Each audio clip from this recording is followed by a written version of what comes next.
Hello everyone.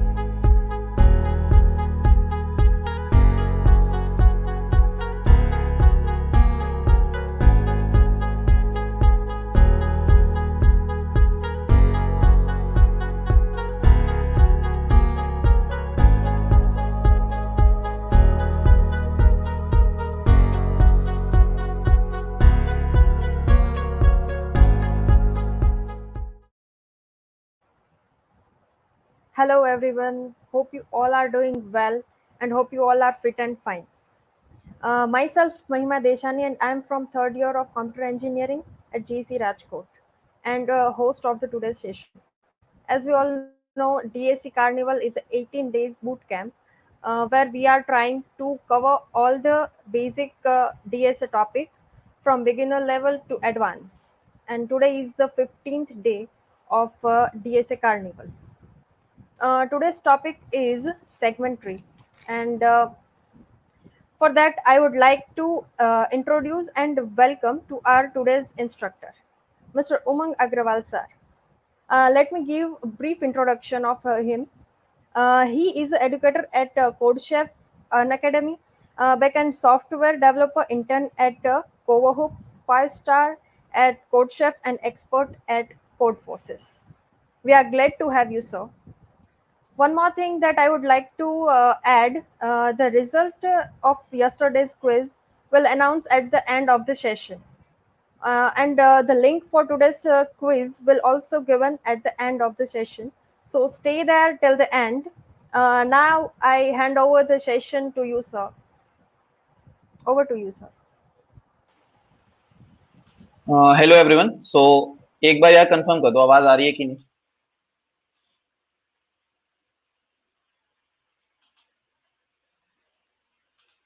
Okay, सो आज का जो सेशन है वो स्टार्ट करते हैं। So my name is Umang Agrawal. So I am BTech third year student in computer science. So thank you DSA carnival for inviting me to this event. So today's session is based on segment trees. सो आज का जो session है उसमें हम सबसे पहले discuss करेंगे कि इस डेटा स्ट्रक्चर की जरूरत क्या है, कौन सा ऐसा ये प्रॉब्लम है जो सॉल्व करता है, और क्या इस प्रॉब्लम को हम दूसरे डेटा स्ट्रक्चर को यूज करके सॉल्व नहीं कर सकते हैं क्या। ठीक है, तो लेट्स स्टार्ट।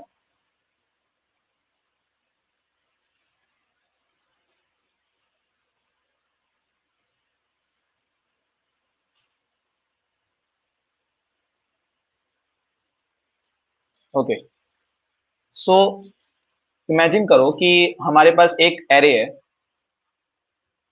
और एक साइज दिया हुआ है एरे का। ठीक है, और हमारे पास दो तरह के ऑपरेशंस हैं। तो सबसे पहले सेगमेंट ट्रीज का मीनिंग देखते हैं। सेगमेंट मींस कि किसी भी पार्ट, मतलब कोई हमारा एक एरे है तो उसका कोई भी पार्ट, कंटिग्यूअस पार्ट, या हम उसको सब एरे कह सकते हैं, that is known as a segment. तो segment means just a part of an array.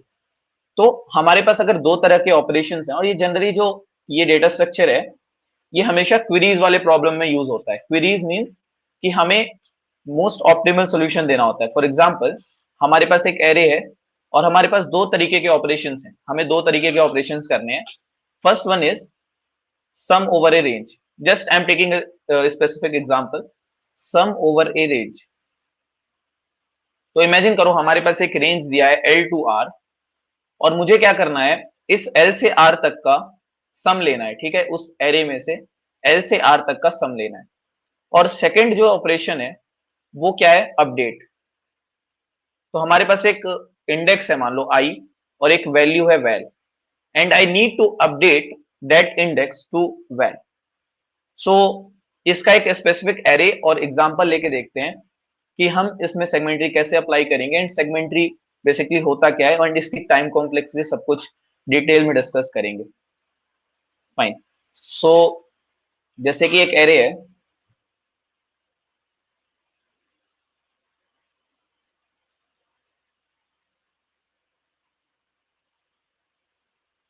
ठीक है, तो हमें हमें हमारे पास एक एरे दिया हुआ है। ठीक है, अब हमें इसमें दो तरीके के ऑपरेशंस करने हैं। पहला सम। तो हमारे पास एक रेंज दिया होगा L टू R, और मुझे इस रेंज का सम निकालना है। ठीक है, तो क्या यार सोचो कि कोई और डेटा स्ट्रक्चर है जो ये काम कर सकता है।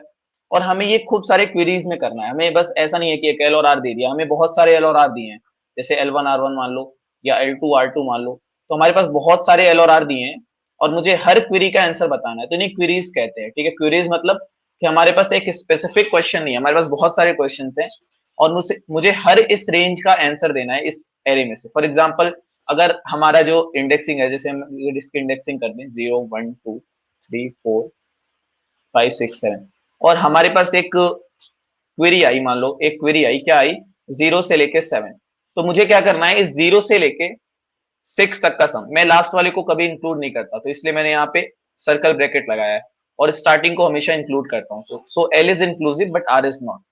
अब हमारे पास एक क्वेरी आई 0 से लेके 7 तक की, तो मुझे 0 से लेके 6 तक का सम लेना है। तो इसका आंसर क्या होगा, 3 + 1 + 2 + 5 + 6 + 4 + 3। सिमिलरली एक और क्वेरी आई 0 से 4, तो 0 से लेके 3 तक का सम लेना है, तो आंसर क्या हुआ, 3 + 1 + 2 + 5।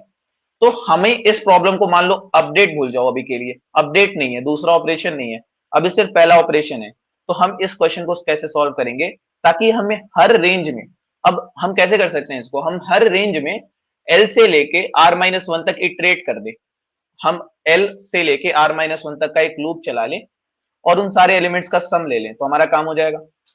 लेकिन मान लो अगर बहुत सारी क्वेरीज है, बहुत सारी क्वेरीज है, मतलब मान लो 10⁵ क्वेरीज है और जितने क्वेरीज हैं सब में तुम अगर इस रेंज का लूप चलाओगे, तो इसकी जो टाइम कॉम्प्लेक्सिटी क्या हो जाएगी, क्यू टाइम्स तुम कितने का लूप चलाओगे, R-L का। इमेजिन करो अगर एरे का साइज भी 10⁵ है और क्वेरीज भी 10⁵ है, तो इसकी कॉम्प्लेक्सिटी बहुत ज्यादा होने वाली है। ठीक है, तो ये रन नहीं होने वाला फास्टर। तो इस ऑपरेशंस के लिए हम क्या कुछ और कर सकते हैं, हम इस रेंज में कुछ और कर सकते हैं। हम ऐसा कुछ डेटा स्ट्रक्चर बना सकते हैं क्या कि जिसमें इस सम को हम फास्टर दे पाए। तो ये देखो यूज केस समझो, सेगमेंट्री का यूज केस क्या है, हम कहाँ पे इसको यूज करने वाले हैं, ये समझना बहुत जरूरी है। और क्या कोई अल्टरनेटिव्स हैं सेगमेंट्री के अलावा जिसको हम यूज कर सकते हैं। सो अभी अपडेट अगर नहीं होता तो मैं यहाँ पे प्रीफिक्स सम यूज कर लेता, प्रीफिक्स सम यूज कर लेता। प्रीफिक्स सम क्या होता है, प्रीफिक्स सम बेसिकली क्या होता है ना, जो हमारा ओरिजिनल एरे है उसमें हम 0 से लेके n-1 तक सारे एलिमेंट्स का प्रीफिक्स सम स्टोर कर लेते हैं। फॉर एग्जांपल, अगर ये एरे है तो इसका जो प्रीफिक्स सम बनेगा वो क्या बनेगा, प्रीफिक्स ऑफ 0। देखो एक जनरल अगर डेफिनेशन लिखूं तो प्रीफिक्स ऑफ आई में क्या होगा, सम ऑफ ऑल एलिमेंट्स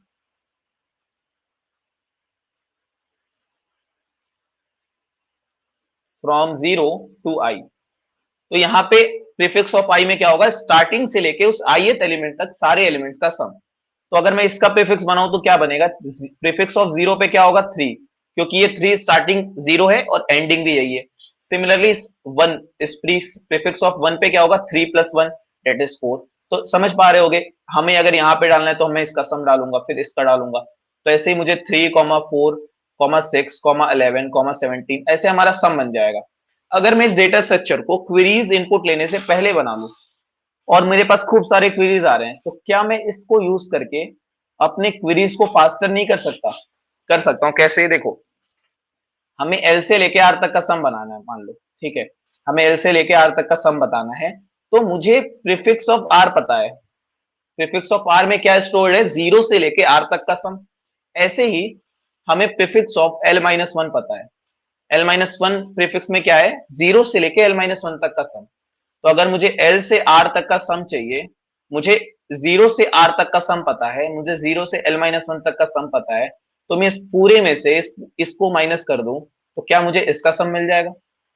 तो हमें अगर अपडेट ऑपरेशन, लेकिन यहाँ पे दिक्कत क्या करेगा, देखो अपडेट ऑपरेशन भी है और अगर मैंने कोई अपडेट ऑपरेशन लगा दिया, मतलब मैंने इस एरे में कोई इंडेक्स चेंज कर दिया, तो क्या होगा, ये पूरा एरे चेंज हो जाएगा और एरे चेंज होने से जो हमने प्रीफिक्स बनाई थी, इस प्रीफिक्स को हम पहले बनाएंगे और उसकी टाइम क्या लगेगी, O of n लगेगा इसे बनाने में।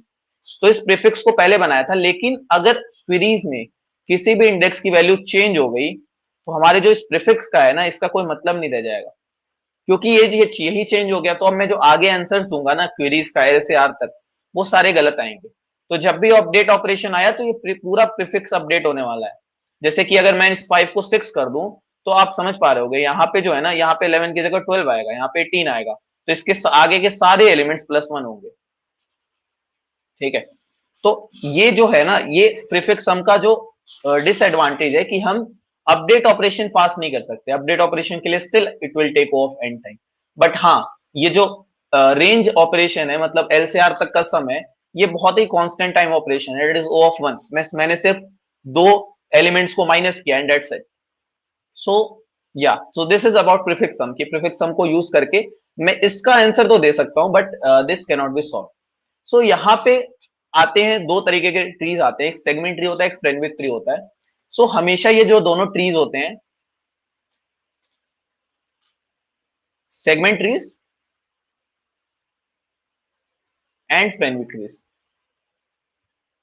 तो ये होते क्यों है? देखो, जब भी हमें ऐसे क्वेरीज मिले ना, जहां पे अपडेट भी आ रहा हो और कुछ एक्सेस भी आ रहा हो, तो वहां पे ये जो क्वेरी की ऑपरेशंस हैं, इसे फास्टर करने के लिए, वहां पे तो देखो ओ ऑफ 1 टाइम था किसका? एक्सेस का। और अपडेट का टाइम क्या था? ओ ऑफ एन। और अगर मैं इन दोनों को यूज नहीं करूं, मान लो मैंने प्रीफिक्स भी नहीं यूज करा, मेरे पास जस्ट एक जनरल एरे है, तो अगर मुझे अपडेट करना है तो वो कितने टाइम में होगा? ओ ऑफ 1 टाइम में होगा। क्यों? क्योंकि मैं सिंपल क्या लिख दूंगा? A R R of I equals to well, मैंने सिर्फ अपडेट कर दिया, तो इसका तो अपडेट का ओ ऑफ 1 लगा। बट एक्सेस करना है, एक्सेस मीन्स कि मुझे सम लेना है किसी रेंज का, तो उसकी कॉम्प्लेक्सिटी क्या होगी? O of R minus L, that means O of N. ठीक है, तो ये बात समझ आ रही होगी कि हमें अगर नॉर्मल एरे से हम करें तो अपडेट तो फास्टर हो जाएगा, बट एक्सेस स्लो है। अगेन, अगर मैं प्रीफिक्स सम से करूं तो एक्सेस तो फास्ट है बट अपडेट स्लो है। दोनों को ही मुझे ऑप्टिमाइज करना है। ठीक है, मैं चाहता हूं दोनों ही ऑप्टिमाइज दें, क्योंकि मुझे तो नहीं पता ना कि एक्सेस कितने टाइम्स आएगा क्वेरीज में, अपडेट कितने टाइम्स आएगा।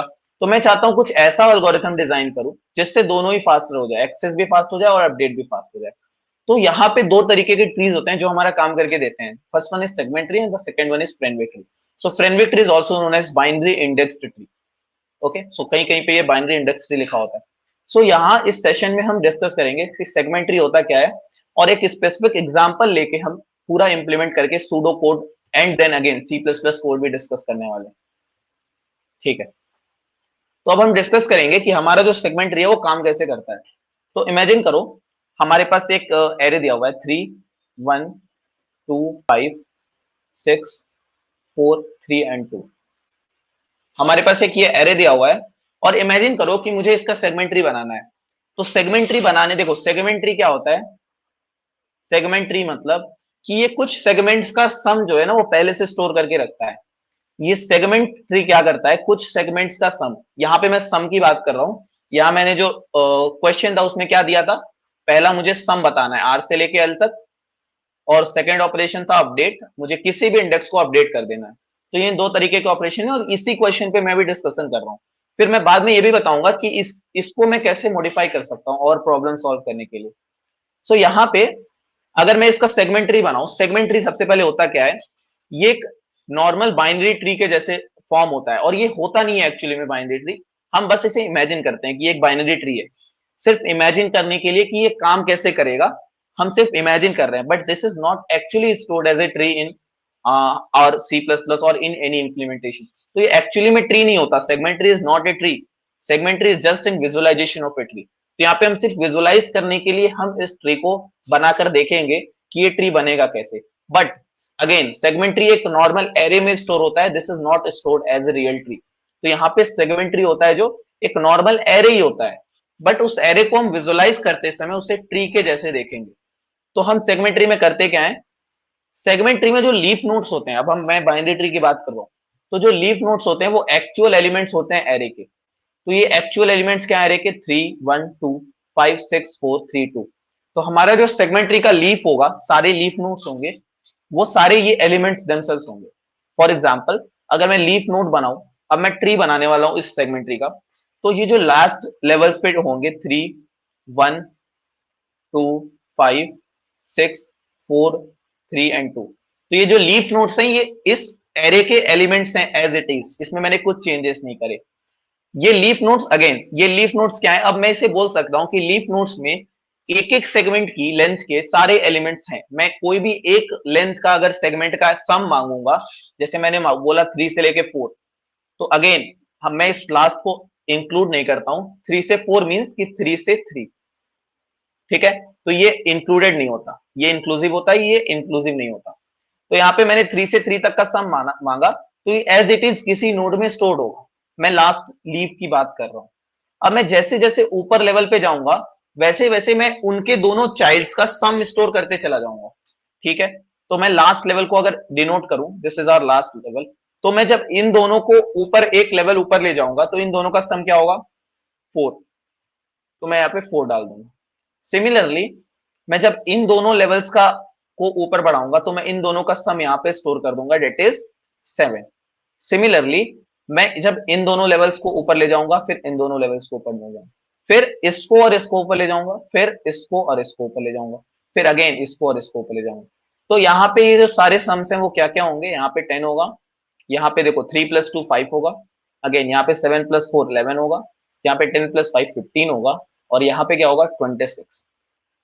देखो अब ये हमारा सेगमेंट्री है जो विजुअलाइज हम कर रहे हैं। Again I am repeating, this segment tree is not actually a tree, this is just an array. और मैं इसकी इंडेक्सिंग भी करूंगा अभी, ठीक है, कि इंडेक्सिंग होती है ना एरे में, वो मैं यहाँ पे इंडेक्सिंग भी करूंगा।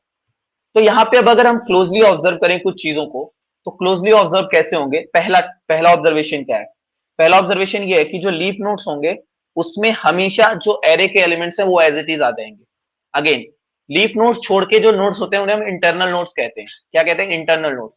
सो these all are internal nodes, this is internal node, this is internal node, this is internal node, this. तो ये लीफ नोड्स छोड़ के जो उसके ऊपर है, that all are known as internal nodes. तो जो इंटरनल नोड्स हैं उसमें दोनों उनके चाइल्ड्स के सम होते हैं। तो यहाँ पे देख सकते हैं 4 का जो सम, 4 जो है ना वो सम है इन दोनों लेफ्ट और राइट चाइल्ड का। अगेन मैं किसी भी नोड को उठा लूं, 26 को उठाया तो ये दोनों लेफ्ट और राइट चाइल्ड का सम है, ठीक है। तो मैंने पहला ऑब्जर्वेशन क्या बनाया कि लीफ नोड्स में एज इट इज एलिमेंट्स आएंगे। दूसरा ऑब्जर्वेशन क्या बनाया कि जो इंटरनल नोड्स हैं वो दोनों सम स्टोर करेंगे लेफ्ट और राइट चाइल्ड का। अब मैं ये सेकंड ऑब्जर्वेशन लीफ के लिए क्यों नहीं बना रहा हूं, क्योंकि लीफ के चाइल्ड ही नहीं होते हैं, ठीक है। तो यही तो हमारी बेसिक मतलब हमारा बेस कंडीशन हो जाएगा ना, कि इसके जो लेफ्ट और राइट चाइल्ड है ही नहीं तो मैं उनका सम कैसे लूंगा। तो ये एज इट इज एलिमेंट्स होते हैं, उसके इंटरनल नोड्स का ही जब मैं लेफ्ट और राइट चाइल्ड सम करता हूं तो वो नोड्स फॉर्म होते जाते हैं, एंड अगेन हम यहां तक पहुंच जाते हैं।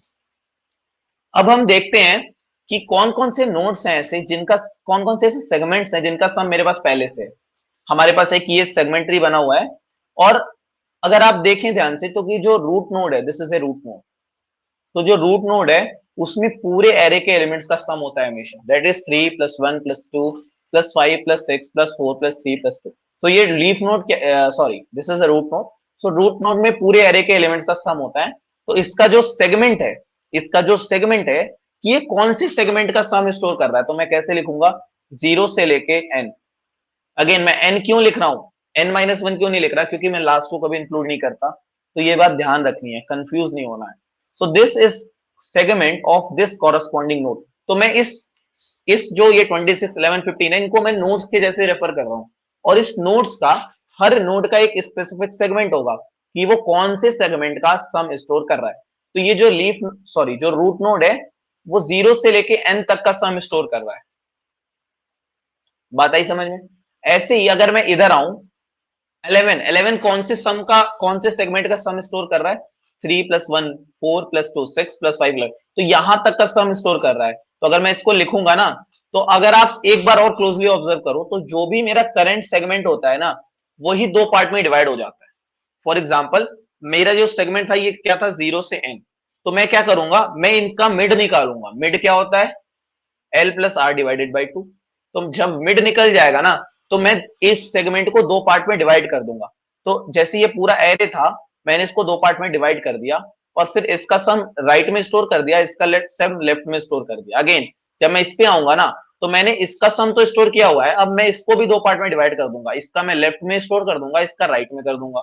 अगेन जब इस पे आऊंगा तो इसका सम मैं लेफ्ट में स्टोर कर दूंगा, इसका राइट में कर दूंगा। तो अगर आप ये ट्री देखो ध्यान से तो वही चीज मैंने बोला है अभी, ठीक है। तो यहाँ पे जो मिड है, मान लो ये कुछ भी मिड है, इन दोनों के बीच का मिडिल एलिमेंट को मैं मिड कह रहा हूं। तो इसका जो सेगमेंट कॉरस्पॉन्डिंग सेगमेंट होगा वो कहां से कहां तक होगा, 0 से लेके, या ऊपर ये 0 हो सकता है यहाँ पे 0 हो, बट जब मैं यहाँ की बात करूंगा ना तो ये 0 नहीं होगा। तो ये इसको एज इट इज 0 डिफॉल्ट मत लेना। तो ये 0 से लेके मिड तक का सम स्टोर करेगा फॉर एग्जाम्पल। और ये कहां से कहां तक करेगा, मिड से लेके आर तक का सम स्टोर करेगा। आर क्या है यहाँ पे, एन है यहाँ पे, ठीक है। तो ये एल और आर से मैं अगर रेफर करूं, अगेन अगर मैं एल और आर से रेफर करूं, तो अगर ये जो रूट नोड है, कोई भी नोड है, इसका अगर सेगमेंट क्या है, एल से लेके आर तक, तो इस ये सर्कल होता है। तो अगर मैं इसका लेफ्ट और राइट चाइल्ड की बात करूं, तो इसका जो लेफ्ट चाइल्ड है ना, वो हमेशा कहां से कहां तक होगा, एल से लेके मिड तक। और राइट चाइल्ड में जो सम होगा वो कौन से सेगमेंट का होगा, मिड से लेके आर तक। तो एक बार ध्यान से देख लेना, यहाँ पे जो मिड है ना वो इंक्लूडेड नहीं है, यहाँ पे इंक्लूडेड है। तो ये मिड इसमें नहीं आता, इसमें आता है राइट में, ठीक है। और ऐसे ही यहाँ पे आर आता ही नहीं है कहीं पे, और ये एल जो है ये इसमें आएगा।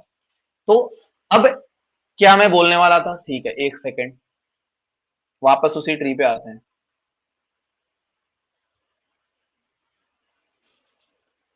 ठीक है, ये हमारा ट्री था। तो अगर मैं कुछ ऑब्जर्वेशन इस पे वापस से बनाऊं, तो हमें पता है कि ये जो रूट नोड है, रूट नोड क्या स्टोर कर रहा था, पूरे एरे के एलिमेंट्स का सम। तो मैंने इसको दो पार्ट में डिवाइड करा, लेफ्ट और राइट में। लेफ्ट में मैंने आधे एलिमेंट्स का सम डाल दिया, राइट में आधे एलिमेंट्स का सम डाल दिया। अगेन मैं जिस किसी भी नोड पे हूं, किसी भी नोड पे हूं, उसको दो पार्ट में डिवाइड कर रहा हूं, एंड उनका जो सम है वो दो पार्ट में डिवाइड करके, इसीलिए तो ये सम ऊपर बढ़ रहा था ना, जैसे 4+7 11 था, 4+7 क्या था, 11 था। तो ये क्यों है, क्योंकि मैंने 11 को ना, 11 ऐसा कोई सेगमेंट रहा होगा एरे में जिसका सम 11 था, तो मैंने उस सेगमेंट को दो पार्ट में काट दिया, एंड लेफ्ट पार्ट मैंने लेफ्ट चाइल्ड में डाल दिया, राइट पार्ट राइट चाइल्ड में डाल दिया। तो इन दोनों का जो सम है लेफ्ट और राइट चाइल्ड का, वही तो मेरा नोड का सम होगा ना। तो या तो this is the concept of segment tree, ऐसे सेगमेंट्री बनती है। So this is just for visualization, मैं इसको ऐसे विजुअलाइज कर रहा हूं। Segment tree is not stored as a tree in the memory, it is stored as an array. तो यहां पर मैं इसकी इंडेक्सिंग भी करूंगा। इंडेक्सिंग कैसे होती है, देखो, इस जो रूट नोड होती है ना, इसको हम कहते हैं जीरोथ इंडेक्स। इसको क्या कहते हैं, जीरोथ इंडेक्स। तो this is zero index. Again जो ये वाला नोड है, इसको फर्स्ट इंडेक्स कहेंगे, इसको सेकंड इंडेक्स कहेंगे। तो मैं सबकी इंडेक्सिंग अगर करूं, तो ये 0 1, मैं एक बार क्लीन ट्री बना लेता हूं, ठीक है, ताकि थोड़ा समझने में आसानी रहे।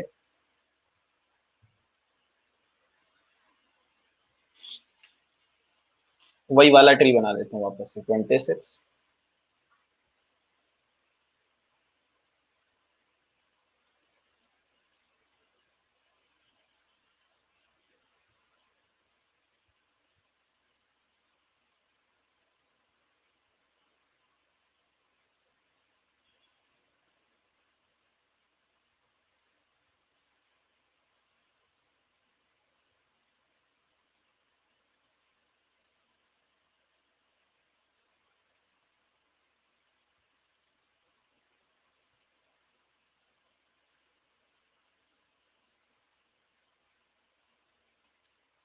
ठीक है, तो हमारे पास ये एक सेगमेंट्री दिया हुआ है, ठीक है। अब हम कुछ और ऑब्जर्वेशन कैसे बनाएंगे। हमारे पास ये सेगमेंट्री दिया है, हमें पता है कि इस सेगमेंट्री में ना कुछ सेगमेंट्स के सम ऑलरेडी स्टोर्ड हैं। जैसे अगर मैंने पूछा कि बताओ जीरो से लेके इस एरे को भी लिख लेते हैं, 3 1 2 5 6 4 3 एंड 2, और इसकी इंडेक्सिंग कर लेते हैं, 0 1 2 3 4 5 6 एंड 7। अब मैंने क्या बोला कि बताओ मुझे जीरो से लेके एन तक का सम क्या है। तो 0 से n तक का सम मैंने डायरेक्ट बोल दिया कि रूट नोड में होगा, दैट इज 26। ऐसे अगर मैंने बोला कि बताओ 0 से लेके 3 तक का सम क्या है, या 0 से लेके 4 तक का सम क्या है, तो मैंने डायरेक्ट बोला कि ये जो 11 है ना, ये 0 से 4 तक का सम है। तो अगर मुझे जनरल एक इंडेक्स, मुझे पता है कि ये देखो, ये सारे नोड्स जो है ना, किसी किसी सेगमेंट का सम स्टोर ऑलरेडी कर रहे हैं, बट सबका तो नहीं कर रहे हैं ना।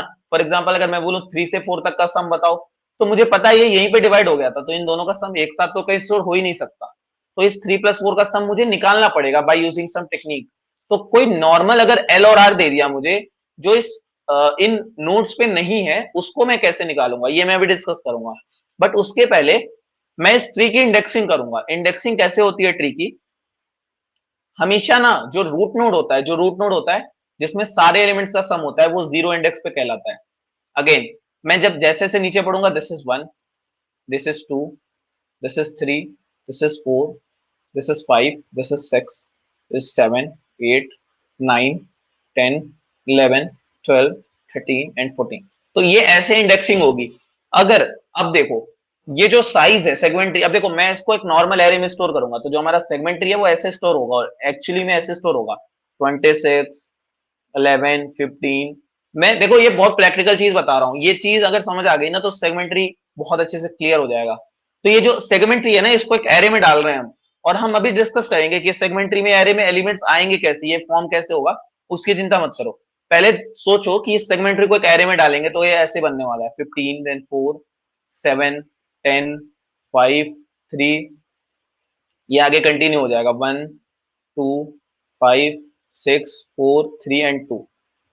तो ये जो सेगमेंट्री जिसकी मैं बात कर रहा हूं ना इतनी कब से, ये एक्चुअली में यही है, ये एक एरे है जनरल, एक लीनियर एरे है जिसकी इंडेक्सिंग होती है 0, 1, 2, 3, 4, 5, 6, 7, 8, 9, 10, 11, 12, 13 एंड 14। तो इसकी ये 14 साइज का एक एरे बना है हमारे पास, ठीक है, जो एक सेगमेंट्री को डिनोट करेगा।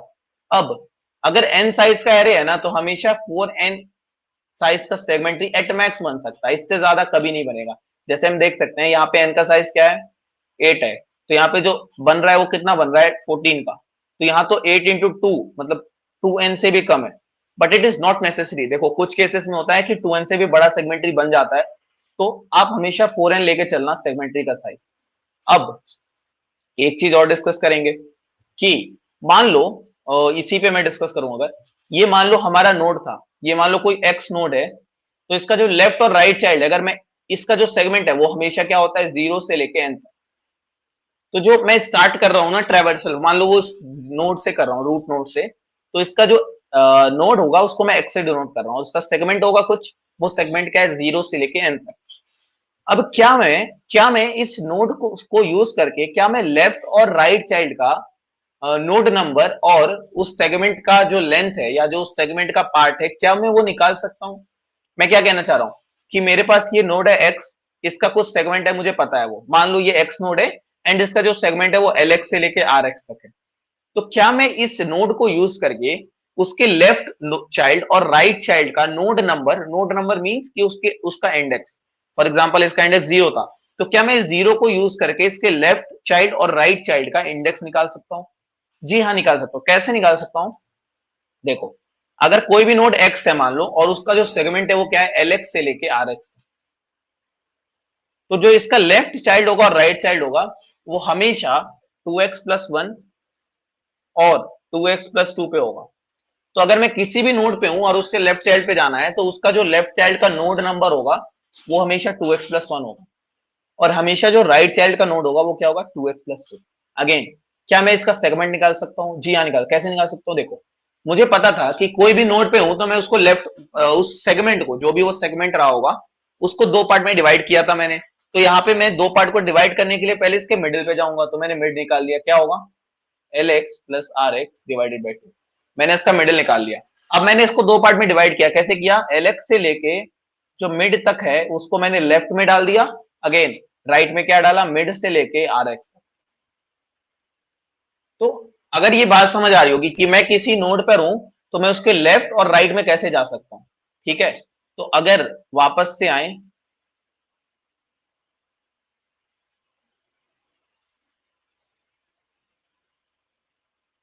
जस्ट ऐसे, तो वापस से अगर आए तो ये एरे था हमारा, अगर मान लो मैं इस नोड पे हूं और मुझे इसके लेफ्ट और राइट साइड का सम चाहिए, तो मैं 26 पे हूं, 0 इंडेक्स पे, तो मैं क्या करूंगा, 2 इंटू 0+1 और 2 इंटू 0+2, तो ये क्या होता है, 1 और 2। तो 1 और 2 क्या है, ये 11 और 15 क्या है, इसके दोनों लेफ्ट और राइट चाइल्ड है। ऐसे अगर मैं 11 के लेफ्ट और राइट चाइल्ड पे जाना चाहूं तो कैसे निकलेगा, 2 इंटू 1+1 एंड 2 इंटू 1+2, तो कितना होता है, 3 and 2 into 1+1 is 3 and 2 into 1+2 is 4। तो मैं 3 और 4 पे जाऊंगा, 3 और 4 कहाँ है, 4 और 7। तो आप देख सकते होगे कि किसी भी नोड पे हूं तो उसका जो लेफ्ट है वो यहाँ पे 2x+1 और राइट 2x+2, और सिमिलरली मैं उसका सेगमेंट तक निकाल सकता हूँ। तो ये कॉन्सेप्ट यूज होने वाला है, अभी जो मैं आगे डिस्कस करूंगा ये कॉन्सेप्ट यूज होने वाला है, ठीक है। तो आते हैं अब, ठीक है, अब मेन चीज पर आते हैं कि हमें कुछ कंडीशंस है कैसे, अब हमें पता है कि हमें कोई नॉर्मल रेंज दी हुई है एल से आर तक, मुझे इसका सम निकालना है यूजिंग सेगमेंट्री। तो मेरे पास जो सेगमेंट्री था वो दिया हुआ है, मान लो मैंने बना लिया कैसे भी, अभी मैं डिस्कस करूंगा कैसे बनेगा। और मुझे इस सेगमेंट का लेंथ, उस सेगमेंट का सम चाहिए। तो मैं कैसे करूंगा, देखो मान लो मैं किसी नोड एक्स पे हूं, मान लो मैं किसी नोड एक्स पे हूं, ठीक है। तो इस एक्स का कोई सेगमेंट होगा, उसको मैं कैसे कंसीडर कर रहा हूं, मान लो वो एल एक्स से लेके आर एक्स तक, ये इस एक्स नोड का सेगमेंट है, एल एक्स से लेके आर एक्स तक, और मुझे एल से आर तक का सम चाहिए, ठीक है। हमेशा मैं जो ट्रैवर्सल करता हूं ना किसी भी चीज का, वो जीरोथ नोड से करता हूं, तो ये हमेशा जीरो होता है स्टार्टिंग में। जब मैं फंक्शन कॉल करूंगा तो मैं एक्स की जगह जीरो पास कर दूंगा, एंड मैं एल एक्स और आर एक्स की जगह इस जीरो नोड का जो कॉरस्पॉन्डिंग सेगमेंट है वो क्या होता है, जीरो से लेके एन। तो ये जो एल एक्स आर एक्स और एक्स की डिफॉल्ट वैल्यूज ये होती हैं when we are making a function call. तो ये इसका ये वो होता है कि मतलब इसका कॉन्सेप्ट ये होता है कि क्यों यूज हो रहा है ये। अगेन मैं वापस आता हूं, मुझे एल से आर तक का सम चाहिए, तो एल से आर तक के सम के लिए मैंने यहां से ट्रैवर्सल स्टार्ट करा। तो मैं किसी नोड पे हूं अभी, ठीक है, किसी नोड पे हूं, एल एक्स और आर एक्स तक उसका सेगमेंट है। तो मैं कैसे डिसाइड करूंगा कि क्या ये एल से आर जो है, एल एक्स से आर एक्स सॉरी, क्या ये हमारे यूज का है या नहीं है, ठीक है। फॉर एग्जाम्पल इस ट्री के अंदर मान लो मुझे यहां से यहां तक का सम चाहिए था, कहां से कहां तक का, 2 5 6 और 4, डेट मीन्स कि मुझे, हमारे पास एरे क्या दिया हुआ था, तो इसकी इंडेक्सिंग 0 1 2 3, तो मुझे 2 से लेके 5 तक का सम चाहिए था। तो मुझे यहां तक का सम चाहिए, तो मैं अगर किसी नोड पे हूं, मान लो इसी नोड पे था मैं, तो मुझे पता होना चाहिए क्या ये नोड हमारे काम का है या नहीं है। तो क्या मैं इस सम को अपने आंसर में लूंगा या नहीं लूंगा, अगर मुझे इसका सम चाहिए तो क्या मैं इसको आंसर में लूंगा नहीं लूंगा, मैं नहीं ले सकता। क्यों? क्योंकि ये जो सम है ना, ये इनको कवर तो कर रहा है बट कंप्लीटली कवर नहीं कर रहा। मींस कि हमारा जो ये 26 है इसमें एक्स्ट्रा सम्स भी हैं, तो इसलिए मैं इसको एक्सक्लूड कर दूंगा। अगेन मैं लेफ्ट पे आया और राइट पे आया, मैंने लेफ्ट वाले को चेक किया, क्या मैं इसको ले सकता हूँ, नहीं ले सकता, इसको भी छोड़ दिया। मैंने इसको चेक किया, इसको नहीं ले सकता हूँ, मुझे यहीं तक का सम चाहिए, ठीक है, 3 भी नहीं चाहिए, यहीं तक का चाहिए, मान लो इतना चाहिए। अगेन मैं इस पे आया, मैंने चेक किया, क्या इसको ले सकता हूँ, बताओ ले सकता हूँ, नहीं ले सकता, इसे भी छोड़ दिया। इसे ले सकता हूँ, हाँ इसे ले सकता हूँ। क्यों ले सकता हूँ?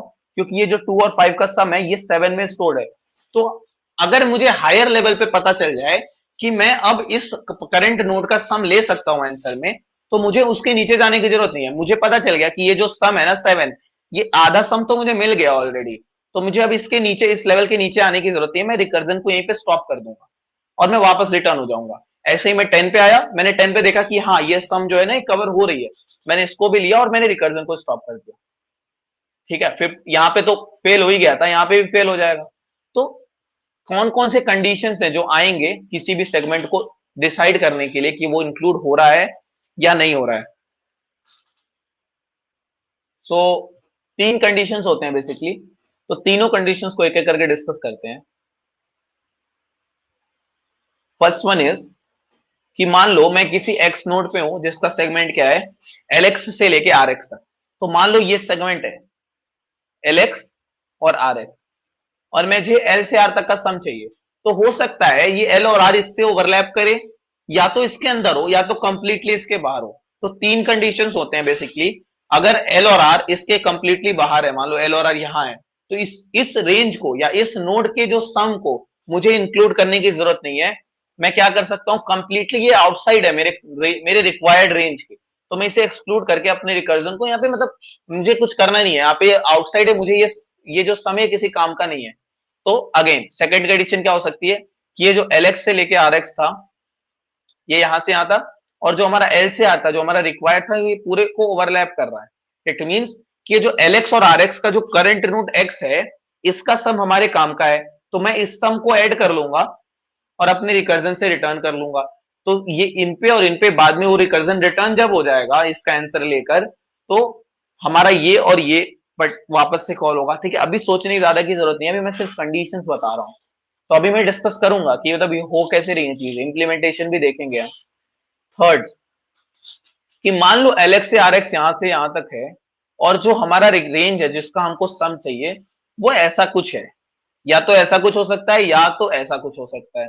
तो या तो वो उसका एक बाउंड्री या ओवरलैप हो रही हो चीजें। तो इस केस में हम क्या करेंगे, जब हमारा एलएक्स और आरएक्स आधे आधे ओवरलैप हो रहे हो, तो मैं इस केस में क्या करूंगा, मैं और डीपर जाऊंगा। यहाँ पे मैं और डीपर जाऊंगा, क्यों जा रहा हूं, देखो मुझे इस, अब देखो यहाँ पे इसी की बात कर लेते हैं, यहाँ पे मैं 26 था, तो मुझे पता है कि ये जो रेंज है ना, ये इससे आधी ओवरलैप हो रही है, क्योंकि ये मान लो ये एलसीआर था, तो मुझे यहां से यहां तक का, just a minute sorry, imagine करो मैं यहाँ पे हूं या यहाँ पर हूं, तो अगर यहाँ पर हूं तो इसका जो रेंज है वो क्या होगा, 0 से लेके 3 तक। मुझे रेंज क्या चाहिए, सम क्या चाहिए, 3 से लेके 5 तक।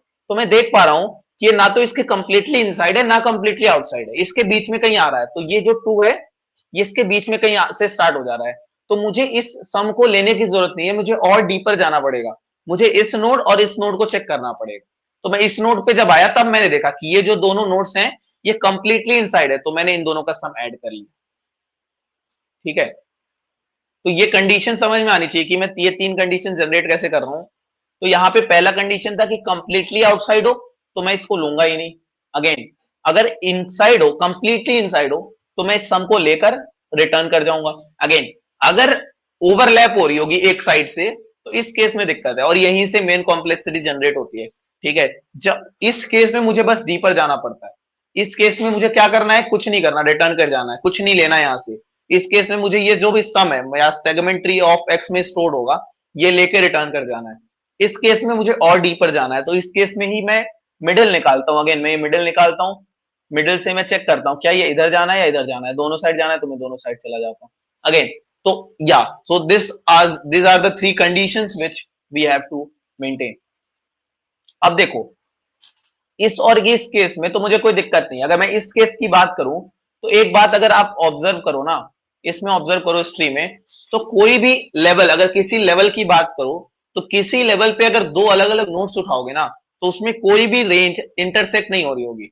जैसे इस रेंज की बात करो ना, तो इस ये जो नोड है, ये इस नोड के इंडिपेंडेंट है, मतलब इस नोड का जो रेंज है, वो इस नोड पे कभी इंटरसेक्ट नहीं करेगा या ओवरलैप नहीं करेगा। तो किसी भी लेवल पे कोई ऐसे 2 नोड्स नहीं होंगे जिनके बीच एक पॉइंट हो जो कॉमन हो। कोई भी नोड उठा लो, क्योंकि मैंने डिवाइड करते हुए गया हूं मैं, तो कोई भी सारे नोड्स किसी भी लेवल पे डिसजॉइंट होने वाले हैं। ठीक है, तो ये वाली जो थर्ड कंडीशन है, ये वाली जो थर्ड कंडीशन है, इस केस में मैक्सिमम ऐसे कितने कंडीशंस अराइज हो सकते हैं एक लेवल पे, एक लेवल पे एटमोस्ट 2 नोड्स ऐसे हो सकते हैं जो इस कंडीशन को फुलफिल करें। तो हमारे पास जो सेगमेंट ट्री में नंबर ऑफ लेवल्स कितने होते हैं, लॉग है। तो कितने मतलब मैक्सिमम पॉसिबिलिटीज मैं डिस्कस कर रहा हूं कि इस कंडीशन की मैक्सिमम पॉसिबिलिटी कितनी है, 2 इंटू लॉग है। तो ये एटमोस्ट इतने टाइम्स होने वाला है, तो इसकी कॉम्प्लेक्सिटी हमेशा ऑप्टिमाइज ही रहती है। ठीक है, तो हमने ये सब चीजें डिस्कस करी। अब पॉइंट ये है कि एक एग्जांपल से अगर मैं इस कंडीशंस को दिखाना चाहूं कि कैसे हो रही हैं चीजें, तो कैसे करेंगे।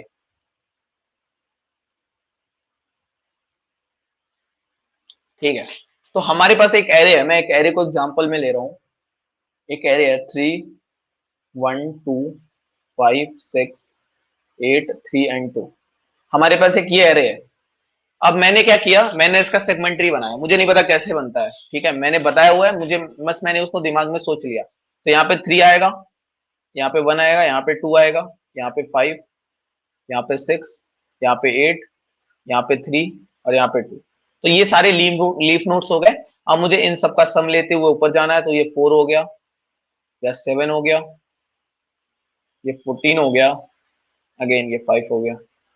मैंने इन दोनों का सम लिया, ये 11 हो गया, इन दोनों का सम लिया, ये क्या हो गया, 19। मैंने इसका और इसका सम लिया, कितना हो गया, 30 हो गया। तो मैंने ये सेगमेंट्री बनाया, और मुझे मान लो मैं अब वो सारी कंडीशंस बताने वाला हूं कि कैसे यहाँ पे अराइज होंगे रियल एग्जांपल में। तो मान लो कि मुझे कहां से कहां तक का सम चाहिए, यहां से लेकर ओके, सो यहां से स्टार्ट कर सकते हैं, यहां से लेकर यहां तक का मुझे सम लेना है। तो अगर मुझे यहां से यहां तक का सम लेना है, तो मैं क्या करने वाला हूं, यहां से स्टार्ट करने वाला हूं।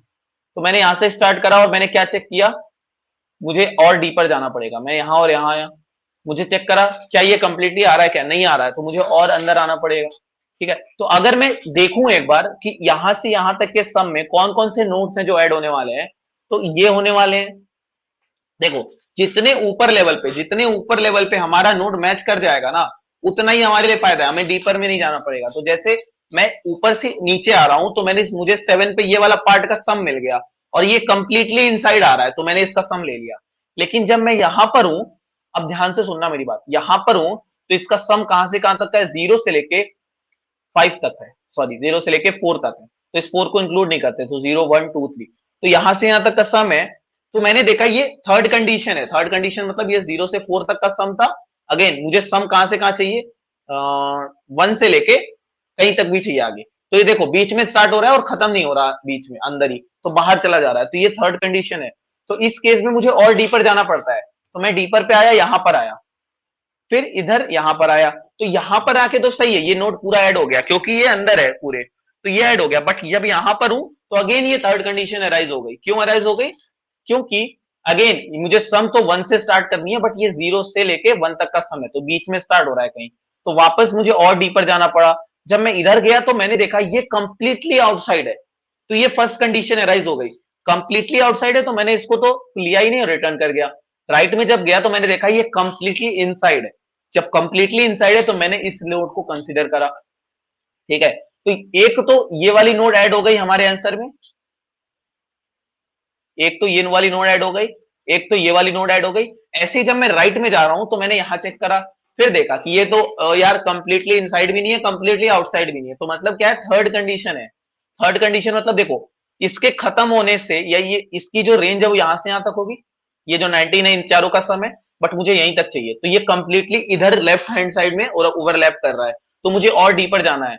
यहां पर आ रहा है और यहां पर आया, तो जब मैं इस पे आया हूं तो मैंने देखा ये कंप्लीटली इनसाइड है। क्यों, क्योंकि इसका सम यहां से लेके यहां तक है, तो मैंने ये सम ले लिया और रिटर्न कर गया, मुझे और नीचे आने की जरूरत नहीं है। जब मैं यहां पे आया, जब मैं यहां पर आया तो मैंने क्या देखा, जब मैं यहां पर एक सेकंड यार, हाँ, जब यहां पर आया तो ये 5 देखा, वापस से ये राइट में ओवरलैप हो रहा है। क्यों, क्योंकि देखो यहाँ पे ये जो 5 है ये कंप्लीट कवर नहीं हो रहा, ये 3 चाहिए मुझे, 2 नहीं चाहिए, तो मुझे और डीपर आना पड़ा। अगेन जब मैं 3 पे आया तो देखा कंप्लीटली इनसाइड है, तो मैंने इसको कंसीडर कर लिया। तो ये तीनों कंडीशंस को मैं कैसे कैसे डिनोट कर रहा हूं। फर्स्ट कंडीशन जब कंप्लीटली इनसाइड हो, वो ऐसी कंडीशन कौन सी है, ये वाली, ये वाला नोड ले लिया, ये वाला ले लिया, ये वाला ले लिया, ये वाला ले लिया। तो कंप्लीटली इनसाइड तब होगा ना जब हम उस नोड को ले रहे हैं, मतलब सम में ऐड कर रहे हैं। ठीक है, और दूसरी कंडीशन क्या थी कि जब कंप्लीटली आउटसाइड हो। कंप्लीटली आउटसाइड मतलब कि जैसे ये वाला नोड है तो ये नोड तो आएगा ही नहीं कहीं पर भी। ठीक है, कहीं पर भी नहीं आएगा। अगेन ये वाला नोड है, ये कहीं पर भी नहीं आएगा बीच में। तो ऐसे नोड्स जिनका कहीं ओवरलैप ही नहीं है, वो दोनों अलग अलग हैं, उसको मैं कंडीशंस पहली बोलो दूसरी बोलो यार। थर्ड नंबर पे जो कंडीशन थी वो क्या थी, कि जब लेफ्ट या राइट में ओवरलैप हो रहा हो, कट कर रहा हो, बट कंप्लीटली ना तो इनसाइड हो, कंप्लीटली ना तो आउटसाइड हो, तो उस केस में ये थर्ड कंडीशन थी। और थर्ड कंडीशन में मुझे और डीपर जाना पड़ रहा था देखने के लिए कि जो हमारा आंसर है ना रिक्वायर्ड, वो किधर है, लेफ्ट में है या राइट में। तो या this is all about segmenting, ऐसे ये वर्क करता है। और ये तीन कंडीशंस अराइज होती हैं जब भी मैं किसी सेगमेंट में सम कैलकुलेट करता हूं। तो ये तो बात हो गई, ठीक है। और एक बात बताऊं, जो ये सम वाला जो मैंने कॉन्सेप्ट बताया, सिमिलर कंसेप्ट यूज होता है इन बिल्डिंग द सेगमेंटरी। तो सबसे पहला काम, अगर मुझे जस्ट अ मिनट यार, ये क्या हो गया, सॉरी जस्ट अ मिनट।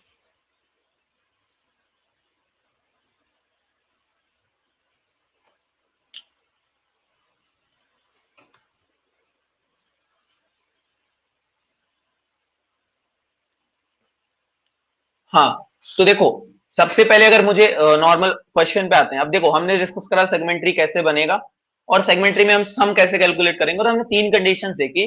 और हमने ये भी देखा कि किसी नोड एक्स पे है तो लेफ्ट और राइट में जो नोड है वो उसका नंबर क्या होगा और उसका सेगमेंट क्या होगा।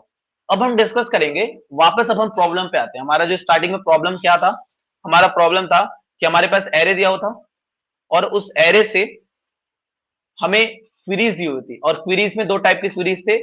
पहला की अपडेट था और सेकंड क्या था, सम निकालना था किसी रेंज में। ठीक है, तो मुझे ये प्रॉब्लम दी हुई थी। अब मैंने इसके लिए सेगमेंटरी को यूज करने को कहा। अब सेगमेंटरी यूज करने के लिए सबसे पहला स्टेप क्या है, बिल्ड द सेगमेंटरी। तो मुझे पहले तो सेगमेंटरी को बनाना है ना।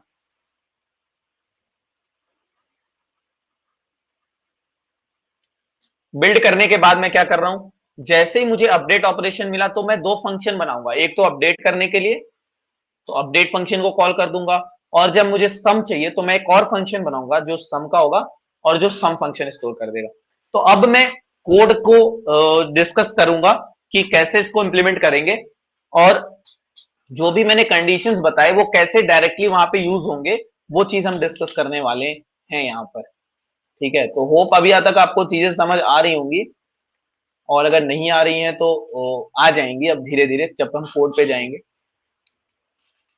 ठीक है, तो ये मेरा एक्स कोड है। अगेन यहाँ पे मुझे एक एरे दिया होगा जिसको मैं इनपुट लूं, तो इंट एन। अगेन मैंने एरे का साइज इनपुट लिया। अगेन मैंने एरे को डिक्लेयर करा इंट ARR ऑफ एन, और मैंने एरे को इनपुट लिया। अगर आप मेरे साथ लिखोगे ना इस कोड को, तो आई एम श्योर डेट आपको सेगमेंट्री का कोड गीक्स फॉर गीक्स से देखने की जरूरत नहीं पड़ेगी, बाद में आप सेगमेंट्री का कोड खुद से लिख पाओगे बिना देखे। तो यहाँ पे मैंने एरे को साइज डिक्लेयर करा एंड एरे को इनपुट लिया। अब मुझे क्या करना है, सेगमेंट्री को बिल्ड करना है। तो सेगमेंट्री को बिल्ड करने के लिए पहले मैंने बोला segment tree is not a tree, it is just an visualization of a tree, it is an array. तो मैंने एक एरे डिक्लेयर करा, फॉर एग्जाम्पल उसका मैंने नाम क्या दिया, सेगमेंट्री, सेगमेंट ट्री। तो सेगमेंट ट्री का साइज हमेशा कितना लेते हैं, 4 into size of the array. तो याद रख लो यार इस चीज को, अभी मैं इसका प्रूफ भी दे दूंगा कहोगे तो हमारे पास साइज जो होता है हमेशा 4n होता है। तो यहाँ पे मैंने मान लिया कि जो हमारा साइज है ना एरे का वो एटमोस्ट 1E5 होगा या 10 की पावर 5 होगा। तो यहाँ पे मैंने मान लो खूब बड़ा सा एक ट्री डिक्लेयर कर दिया। ठीक है, तो अब मैं सेगमेंट ट्री को बिल्ड करने वाला हूं। तो सेगमेंट ट्री को बिल्ड कैसे करते हैं, तो मैंने एक फंक्शन बनाया वॉइड बिल्ड। ठीक है, अब ध्यान देखो, अब ध्यान दो इस बात को कि जब हम सेगमेंट्री को बिल्ड कर रहे हैं तो हमारे पास तीन वैल्यूज हर टाइम होनी चाहिए। कौन कौन सी वैल्यूज होनी चाहिए हर टाइम, एक तो होना चाहिए नोड, जिस नोड पे मैं हूं अभी करेंटली, जिसकी मैं एक्स से डिनोट कर रहा था। दूसरा और तीसरा क्या है कि उस एक्स नोड का कॉरेस्पॉन्डिंग सेगमेंट क्या है, कि कौन से सेगमेंट पर मैं हूं अभी। तो मैंने एक्स को डिनोट करा नोड से कि मैं कौन से नोड पर हूं अभी, और मैंने एलएक्स और आरएक्स उस करंट नोड, उस एक्स नोड का रेंज डिफाइन करा, इंट एलएक्स और आरएक्स। मुझे पता चल गया कि जो एक्स नोड है अभी मैं एक्स नोड पे हूं, और मैंने बोला है कि जब मैं फंक्शन कॉल करता हूं तो हमेशा रूट से करता हूं। तो रूट में जो एक्स है वो क्या हो जाएगा 0, एलएक्स क्या हो जाएगा 0, आरएक्स क्या हो जाएगा एन। तो मैं हमेशा आरएक्स को एक्सक्लूड करके चल रहा हूं यहाँ पे। ठीक है, फाइन। तो मैं यहाँ पे एरे को भी पास कर देता हूं क्योंकि मुझे उसकी भी जरूरत पड़ेगी इस बिल्ड फंक्शन में। अब देखो बिल्ड फंक्शन में एरे की जरूरत क्यों पड़ रही है, क्योंकि मैं जब लीफ पे पहुंच जाऊंगा, देखो ये हमेशा ना एक रिकर्सिव फंक्शन होती है। तो अगर आपको रिकर्जन थोड़ा बहुत पता है तो बहुत अच्छी बात है, बहुत आसानी से समझ आएगा। नहीं पता है तो ध्यान से सुनना। हम यहाँ पे एक रिकर्सिव कॉल करेंगे बिल्ड को करने के लिए। यहाँ पे जो तीनों ऑपरेशंस है ना, पहला बिल्ड, दूसरा गेट सम और तीसरा अपडेट, ये तीनों ही एक रिकर्सिव कॉल पे काम करती है। तीनों पे ये रिकर्जन होता है, जिससे सेगमेंट्री अपडेट होती है, सेगमेंट्री से सम निकलता है और सेगमेंट्री बिल्ड होता है। तो यहाँ पे बिल्ड हो गया। बिल्ड की बेस कंडीशन क्या होती है, जब भी मैं रिकर्जन की बात करता हूं तो बिल्ड मतलब रिकर्जन की बात करता हूं तो उसमें एक बेस कंडीशन होनी चाहिए। तो ध्यान दोगे अगर, तो अगर मैं किसी इंटरनल नोड पे हूं तो इंटरनल नोड पे होने के पहले मुझे उसका लेफ्ट और उसका राइट नोड पता होना चाहिए, तभी तो मैं उसका सम स्टोर करूंगा ना। मान लो मैं किसी एक्स पे हूं तो मुझे 2x+1 और 2x+2 का सम पहले से पता होना चाहिए, तभी मैं उस एक्स पे उस 2x+1 और 2x+2 को ऐड करके डाल दूंगा। बट इसका मतलब क्या है कि उस लास्ट में मुझे लीफ नोड सबसे पहले स्टोर कराने हैं। तो मुझे लीफ नोड सबसे पहले इस सेगमेंटरी में स्टोर कराने हैं जहां पे भी वो होने होंगे। ठीक है, तो आपको पता होगा जब मैंने इंडेक्सिंग करी थी तो वो लास्ट में जो सारे एलिमेंट्स होते हैं वो सारे सिंगल एलिमेंट्स होते हैं सेगमेंटरी में। तो जब भी R X minus L X equals equals to 1 हो जाता है, मतलब कि जब भी मैं सिंगल एलिमेंट पे आ गया हूं, मतलब मैं जो करंट रेंज है ना मेरी, इस एलएक्स और आरएक्स में मैं क्या स्टोर कर रहा हूं, रेंज स्टोर कर रहा हूं। तो जब भी मैं करंट रेंज पे हूं जिसका साइज 1 है, मतलब मैं अभी ऐसे सेगमेंट पे हूं जिसका साइज 1 है, मतलब उसमें सिर्फ एक एलिमेंट है, तो मैं जिस भी नोड पर हूं ना उसमें उस एलिमेंट को ही डाल दूंगा, क्योंकि मैं अब लीफ तक पहुंच गया हूं। तो यहाँ पे हो सकता है कि मैं आर एक्स पे हूं अभी, जरूरी नहीं है एलएक्स पे हूं। तो मैं एक बार चेक कर लेता हूं, बस ये अपनी संतुष्टि के लिए कर रहा हूं, it is not necessary to do, कि मैं चेक कर लेता हूं कि एलएक्स का जो साइज है, अगेन मैं यहाँ पे एक और पैरामीटर ले लेता हूं जो साइज ऑफ एरे डिनोट करेगा। तो यहाँ पे मैं चेक कर लेता हूं कि अगर एलएक्स लेस देन एन है, मतलब कि जो मैं जिस भी नोड पे हूं एक्स नोड पे, उस पे जो रेंज है एलएक्स से आरएक्स उसकी रेंज एक्चुअली में क्या है, एलएक्स से स्टार्ट होके एलएक्स तक ही है। ध्यान से समझना इस बात को। मैं अगर लास्ट नोड पे हूं, लीफ नोड पे हूं, तो लीफ नोड का जो रेंज है वो हमेशा जहां से स्टार्ट हो रहा है वहीं पे खत्म हो रहा है। ये आरएक्स क्या है एक्चुअली में, आरएक्स तो इंक्लूसिव ही नहीं है ना, तो एलएक्स इंक्लूसिव है, तो एलएक्स से लेके एलएक्स तक ही है। तो एलएक्स की वैल्यू अगर लेस देन एन है, दैट मींस कि मुझे उस एलिमेंट पे उस एरे को ही डालना है सेगमेंट ट्री के अंदर। तो मैं इस केस में सेगमेंट ट्री के अंदर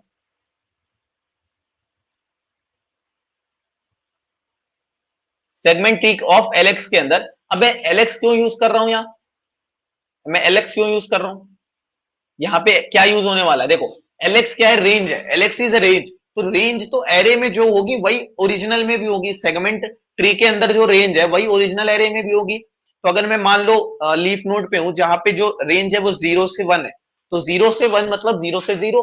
तो ये जो 0 है इसको मैं एरे के इंडेक्सिंग से कंपेयर कर रहा हूं कि वो जो एलिमेंट है उसका साइज 1 है, उस सेगमेंट का साइज क्या है, 1 है। तो वो जो एरे में है उस एरे के इंडेक्स पे ही तो वो एलिमेंट रहा होगा ना। तो इस सेगमेंट ट्री में तो एक्स आएगा, मतलब कि मैं जिस भी नोड पे हूं सेगमेंट ट्री के अंदर, उस नोड पे मैं उस एलिमेंट को डाल दूंगा जिसका साइज 1 था, मतलब ए ऑफ एल एक्स। तो मैं ए ऑफ एल एक्स डाल दूंगा।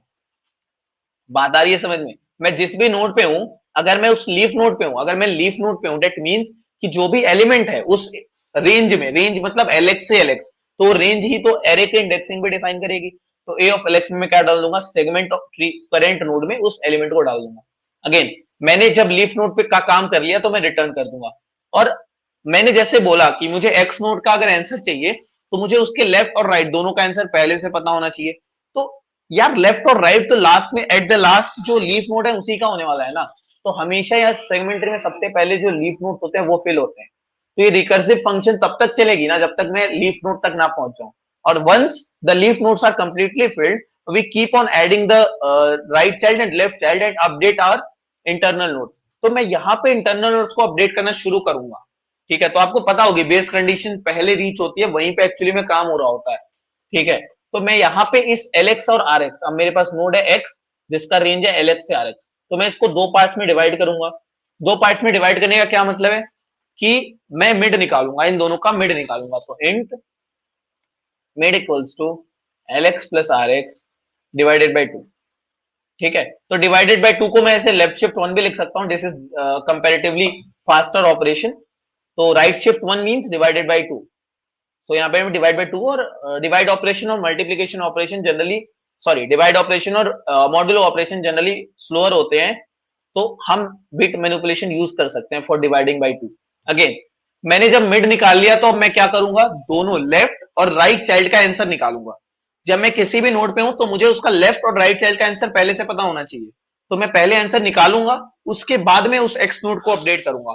तो सबसे पहले मैं क्या कर रहा हूं, बिल्ड। बिल्ड मतलब क्या कर रहा है, बिल्ड क्या कर रहा है, सेगमेंटर को बिल्ड कर रहा है। तो मैं लेफ्ट के लिए बिल्ड करूंगा, राइट के लिए बिल्ड करूंगा, और जब लेफ्ट और राइट दोनों बिल्ड हो जाएगा ना, तब मैं उस एक्स को अपडेट कर दूंगा। तो लेफ्ट को बिल्ड करने के लिए एरे तो एज इट इज रहेगा, एन तो एज इट इज रहेगा। अगेन यहाँ पे एक्स क्या होने वाला है, अगर मैं नोड एक्स पे हूं तो उसके जो लेफ्ट चाइल्ड है उसका जो नंबर है वो क्या होने वाला है, 2x+1। मैंने पहले भी बताया था 2x+1, तो इस चीज को वापस से डिस्कस नहीं करूंगा। अगेन एक्स मैंने नोड नंबर डिफाइन कर दिया। रेंज जो है लेफ्ट वाले की वो कहां से कहां होगी, एलएक्स से लेके मिड -1 तक। तो मैं मिड को तो इंक्लूड कभी नहीं करता रेंज में, तो एलएक्स से लेके मिड तक लिख दिया। ये बात आई समझ में। ऐसे ही मैं राइट को भी बिल्ड करूंगा, राइट को बिल्ड करने के लिए मैं बिल्ड कॉल करूंगा, ए और एन एज इट इज रहेंगे। अगेन राइट वाले का जो नंबर है वो क्या होगा, 2 × x+2। अगेन मेरा जो राइट वाला है उसका सेगमेंट क्या होगा, मिड से लेके आर एक्स तक। यहां पे मैंने लेफ्ट और राइट दोनों को बिल्ड कर दिया। जब मैंने लेफ्ट और राइट को दोनों बिल्ड कर दिया तो मतलब है ना कि जो मेरा लेफ्ट चाइल्ड और राइट चाइल्ड है उसका सम जो है, उन सेगमेंट्स का जो सम है वो स्टोर हो गया जाके। वो कैसे हुआ, this is just a magic. Okay, तो यहाँ पे जो सेगमेंट ट्री में एक्चुअली में मान लो ये लीफ नोड्स फिल हो गए, जैसे ही पहले दो लीफ नोड्स फिल हुए होंगे तो उसके जस्ट ऊपर वाला जो नोड होगा उन दोनों का सम वही तो स्टोर करेगा। तो मान लो यहाँ पे दोनों ये लीफ नोड्स थे, मैंने ये लीफ नोड्स रिस्टोर कर दिया, लीफ नोड 1 और लीफ नोड 2।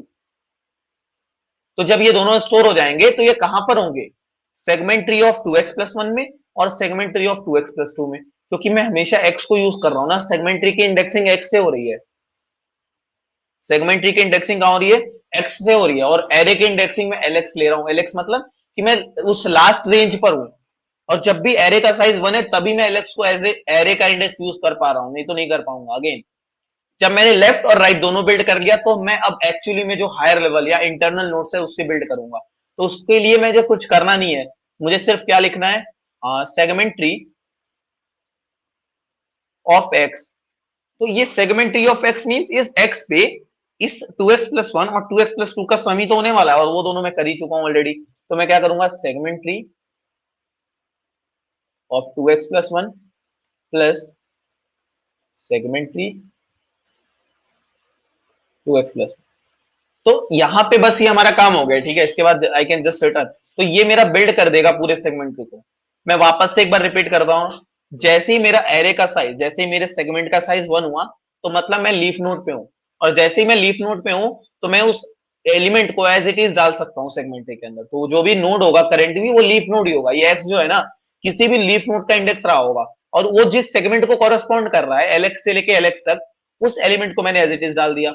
उसके बाद, और मैंने ऐसा किया क्यों है, देखो, मान लो मुझे किसी नोड एक्स पे हूं, तो मुझे एक्स के नोड पे होने के पहले मुझे उसके लेफ्ट चाइल्ड और उसके राइट चाइल्ड का सम पहले से चाहिए। तभी तो मैं इन दोनों को ऐड करके, उन दोनों को ऐड करके एक्स में डालूंगा। तो मुझे इन दोनों को पहले बिल्ड करना है। Before building X we have to build 2x+1 and 2x+2। तो मैंने ध्यान दिया होगा अगर आपने, तो मैंने हमेशा ट्री नीचे से ऊपर लिखा था। मैंने लीफ नोड लिखा था, उसके बाद सम लेता गया था। तो यहाँ पे ये जो बिल्ड फंक्शन है ऐसे ऐसे ही काम कर रहा है। सबसे पहले नीचे बिल्ड होगा, एंड अगेन ऊपर ऊपर ऊपर सम होते चला जाएगा। ठीक है, फाइन। तो ये बिल्ड फंक्शन आ रहा होगा समझ में। नेक्स्ट, बिल्ड फंक्शन के बाद मुझे सम लेना है। ठीक है, अब इस सेगमेंट को अगर मुझे हाँ सम लेना है किसी रेंज एल से आर तक का, तो मैं फंक्शन कैसे लिखूंगा। तो देखो, सम लेना है तो वो हमेशा रिटर्न क्या करेगा, सम। तो मैं रिटर्न टाइप इंट इंट लेता हूं। अगेन गेट सम ले सकता हूं, नाम या सम ही ले सकता हूं।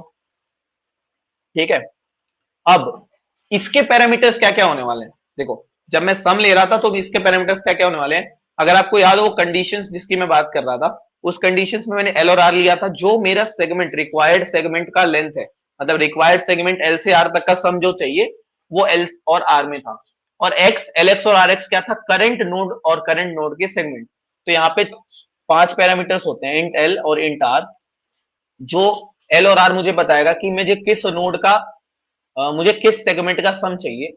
और एक्स, एल एक्स और आर एक्स ये बताएंगे कि मैं किस नोड पे हूं और उस नोड का सेगमेंट क्या है। अगेन यहाँ पे मुझे एरे की जरूरत नहीं है। क्यों नहीं जरूरत है, क्योंकि अब मैं आंसर जो है वो सेगमेंट ट्री से डायरेक्ट निकाल रहा हूं। बट जब मैं बिल्ड कर रहा था, तो मैं बिल्ड तो एरे से ही कर रहा हूं ना, तो मुझे यहाँ पे एरे की जरूरत पड़ी थी एज ए पैरामीटर। बट यहाँ पे मुझे एरे की जरूरत नहीं पड़ेगी। क्यों, क्योंकि मुझे तो सेगमेंट ट्री से ही आंसर निकालना है यहाँ पे। ठीक है, तो अब देखो, अब ये मैं 3 कंडीशंस लिखूंगा। पहला कंडीशन क्या था, कि जब कंप्लीटली आउटसाइड हो, एल एक्स आर एक्स अलग हो और एल और आर अलग हो, तो उस केस में जो कंडीशन है वो क्या होगी, मान लो if L X is greater than equals to R. मतलब कि आर जो है, जो हमारा रेंज है, जो हमारा एंडिंग पॉइंट है करेंट हमारे सेगमेंट का, उसके बाद स्टार्ट हो रहा है मेरा करंट नोड, तो ये यूजलेस है। या एल जो है वो लेस देन है आर एक्स के, सॉरी, एल जो है वो ग्रेटर देन होगा आर एक्स के। मतलब जो मेरा करंट सेगमेंट है, जो मुझे सेगमेंट चाहिए, उसका जो एंड पॉइंट है, ठीक है, उसका जो एंड पॉइंट है उसके बाद स्टार्ट हो रहा है मेरा जो रिक्वायर्ड सेगमेंट है उसका स्टार्टिंग। तो इस केस में ये पहली कंडीशन है जब मेरा कंप्लीटली आउटसाइड होगा। ठीक है, इसको अगर आप पेपर पेन पे बनाओगे ना, पेपर पेन से लिखोगे, आपको समझ आ जाएगा ये कंप्लीटली आउटसाइड में ऐसी कंडीशन क्यों आ रही है। तो जब कंप्लीटली आउटसाइड है, तो मुझे कुछ करना ही नहीं है, क्योंकि वो यूजलेस है हमारे लिए। उसके, देखो, कंप्लीटली आउटसाइड का मतलब उस करंट नोड में जिन जिन का सम स्टोर्ड है, वो इंडेक्सेस आ ही नहीं रहे हमारे रिक्वायर्ड में। तो ये जो नोड है, इसके नीचे जितनी भी इसके सब ट्रीज हैं, ये यूजलेस है हमारे लिए। तो मैं यहीं से रिटर्न कर जाऊंगा, और रिटर्न में 0 रिटर्न कर दूंगा, क्योंकि इस सेगमेंट में कुछ है ही नहीं हमारे लिए काम का। अगेन दूसरी कंडीशन क्या थी, दूसरी कंडीशन थी जब कंप्लीटली इनसाइड हो। कंप्लीटली इनसाइड कब होगा, जब एल एक्स जो है वो greater than equals to L होगा। मतलब जो मेरा एल और आर है वो लार्जर सेगमेंट है मान लो, और जो एल एक्स और आर एक्स है उनके बीच में कहीं आ रहा है। तो एल एक्स जो है वो एल के बाद स्टार्ट हो रहा है, और आर एक्स जो है वो आर के पहले खत्म हो जा रहा है। मीन कि R X is and R X is less than equals to R. तो इस केस में जब कंप्लीटली इनसाइड हो, एल और आर के कंप्लीटली इनसाइड हो एल एक्स और आर एक्स, तो इस केस में मैं पूरे सेगमेंट का सम लेके रिटर्न करूंगा। तो मैं क्या रिटर्न करूंगा, सेगमेंट ट्री ऑफ एक्स। तो जो भी करंट नोड है वो क्या है, एक्स। तो उस एक्स पे जो भी नोड में वैल्यू स्टोर होगी वो मैं लेके रिटर्न कर जाऊंगा। अगेन ये दो कंडीशंस थी। तीसरी कंडीशन क्या थी, देखो सम जब निकाल रहे हैं ना तो तीनों कंडीशन लिखते हैं बस, तो अगर आपको याद होगा कंडीशन तो आप ये लिख लोगे। तीसरी कंडीशन क्या थी, जब वो ओवरलैप करे। तो अगर ये भी कंडीशन नहीं है, ये भी कंडीशन नहीं है, तो हमेशा थर्ड कंडीशन तो होगी ना। तो अगेन मैं यहाँ पे एलएक्स और आरएक्स को डिवाइड करूंगा क्योंकि मुझे डी पर जाना है। अब मुझे थर्ड कंडीशन में क्या करना था, डी पर जाना था, तो मैं डी पर जाने के लिए मिड निकालूंगा। मिड की वैल्यू क्या होगी, L X plus R X divided by 2। मैंने मिड निकाल लिया। मिड निकालने के बाद देखो, मिड निकालने के बाद मैं वापस से क्या करूंगा, लेफ्ट पार्ट और राइट पार्ट का सम रिटर्न कर दूंगा। क्यों, क्योंकि देखो जब कोई रेंज से बाहर आएगा ना तो ये वाली कंडीशन जो है वो हैंडल कर लेगी, और जब रेंज के अंदर आएगा तो ये वाली कंडीशन हैंडल कर लेगी।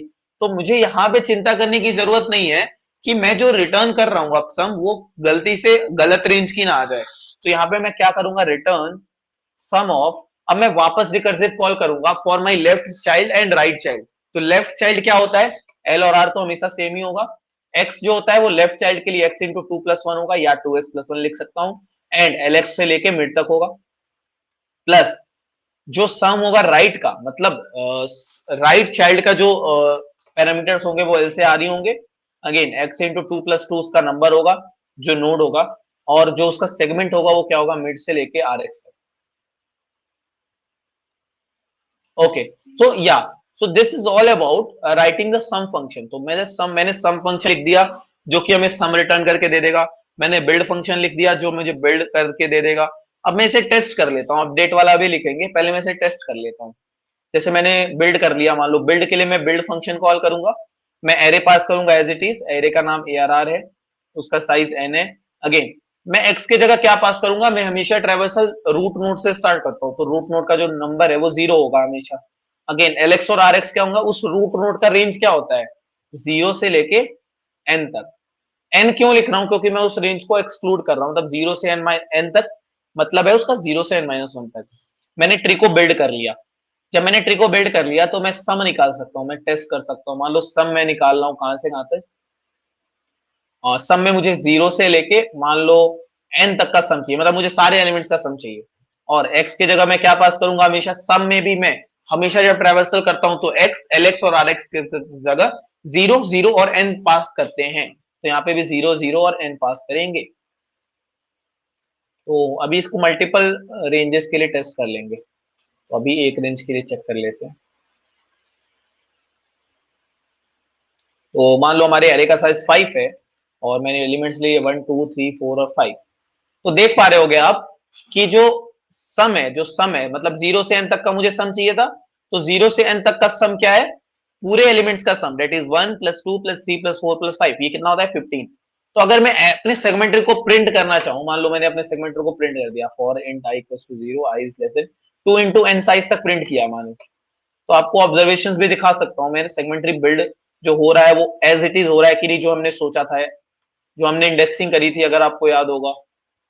तो मैं इसी एरे के लिए इस सेगमेंटरी को प्रिंट भी कर देता हूँ।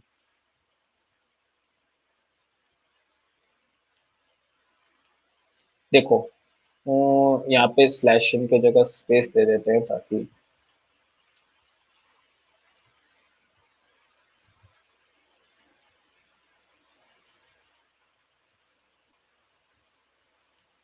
देखो यहाँ पे आप देख सकते हो जो रूट नोड था वो हमेशा 0 पे था, तो 0 पे क्या स्टोर था, सारे एलिमेंट्स का सम, ये 15 है।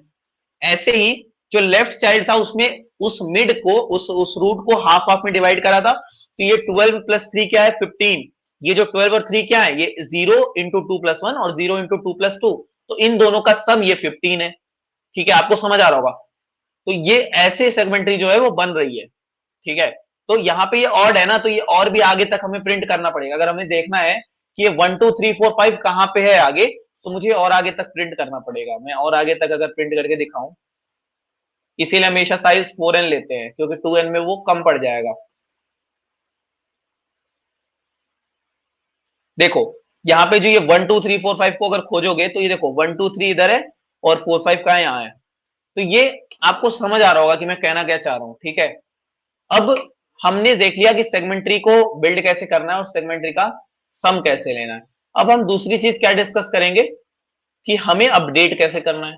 तो हमें, अगर मैं रिपीट करूं वापस से, अब जैसे कुछ और रेंजेस के लिए अगर देखूं, मान लो 0 से 1 तक लिया, 0 से 5 तक लिया, या 3 से लेके 4 तक ले लिया, तो 5 तो नहीं एग्जिस्ट करेगा, अगेन यहाँ पे 2 ले सकते हैं। तो देख लेते हैं एक बार आंसर तो सही है ना, ताकि बाद में कुछ इश्यूज ना हो। देखो यहाँ पे मैंने क्या किया है, 0 से n तक का सम, मतलब सारा एलिमेंट्स का सम, तो यहाँ पे 15 आ गया। अगेन 0 से 1 तक का सम, मतलब मैं 1 को इंक्लूड नहीं कर रहा, तो सिर्फ 0th एलिमेंट क्या है, 1 है। तो 0 से 0 मीन्स 1। तो मैं अगर रेंज लिखता हूँ L से R, तो मुझे L से लेके R माइनस 1 तक का सम चाहिए। तो मुझे किसी ने बोला बताओ L से R तक का सम क्या होगा, तो मैं यहाँ पे L और R प्लस 1 पास करूंगा हमेशा, ठीक है। ये मेरे कोड की फंक्शनैलिटी है, तो यहाँ पे मैंने उसी हिसाब से कोड बनाया हुआ है अपना। आप इसको मॉडिफाई कर सकते हो, आपको बस कॉन्सेप्ट अगर समझ आ गया तो आप अपना कोड खुद से भी लिख सकते हो, ठीक है। यहाँ पे जो थर्ड है ये 0 से 2 है, मतलब ये 0 से 1 तक का सम दे रहा है, दैट इज 1 प्लस 2 3। अगेन ये 3 से 4 तक का सम है, मतलब ये 3 और 3, मतलब थर्ड एलिमेंट दे रहा है सिर्फ, तो ये 4 है, तो यहाँ पे 4 आ गया। तो या सो हमारा जो सम फंक्शन है वो सही से काम कर रहा है। अब अगर मैं अपडेट की बात करूं कि मुझे कोई इंडेक्स दे दिया और मुझे कोई वैल्यू दे दी और मुझे बोला कि उस इंडेक्स पे वो वैल्यू अपडेट कर दो, तो मैं कैसे करूंगा। वो अपडेट के लिए मुझे कुछ रिटर्न नहीं करना, तो मुझे वॉइड ले सकता हूं मैं, और अपडेट ले सकता हूं मैं नाम फंक्शन का। यहाँ पे मैं कौन कौन से पैरामीटर्स रखूंगा, सोचो।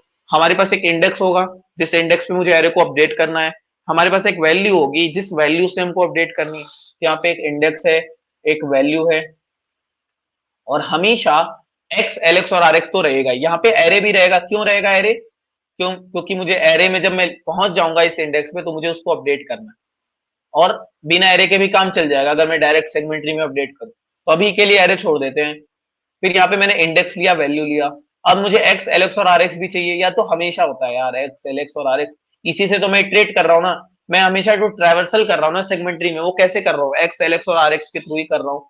तो मुझे यहाँ पे जब अपडेट करना है, तो इमेजिन करो जो इंडेक्स होगा वो हमेशा सेगमेंट ट्री में, कोई भी इंडेक्स उठा लो, कोई भी एरे का इंडेक्स उठा लो, जो हमेशा जो सेगमेंट ट्री के अंदर वो स्टोर्ड होगा, वो कहां पर होगा, हमेशा वो लीफ नोड्स में स्टोर्ड होता है। तो जब भी मैं लीफ नोड्स में पहुंच गया,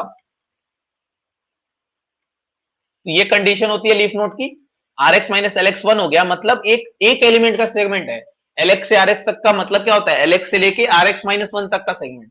तो यहाँ पे एक एक एलिमेंट का जब सेगमेंट हो जाएगा, मतलब सिर्फ एल एक्स है उसमें, तो तब मैं कह सकता हूं कि मैं लीफ नोड तक पहुंच गया। जब मैं लीफ नोड तक पहुंच गया, तो मैं यहाँ पे सेगमेंट ट्री के अंदर इस एक्स में मैं क्या डाल सकता हूँ, वेल डाल सकता हूँ।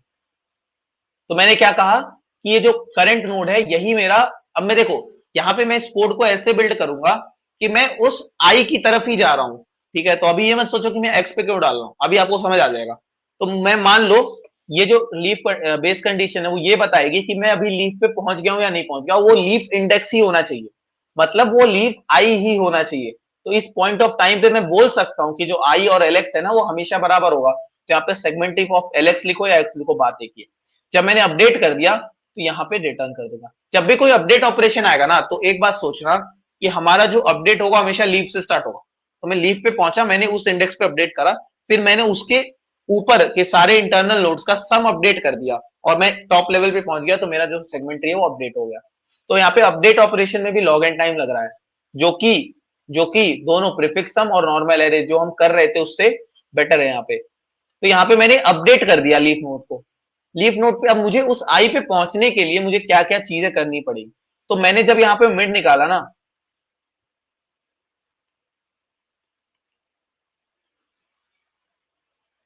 जस्ट सेकेंड,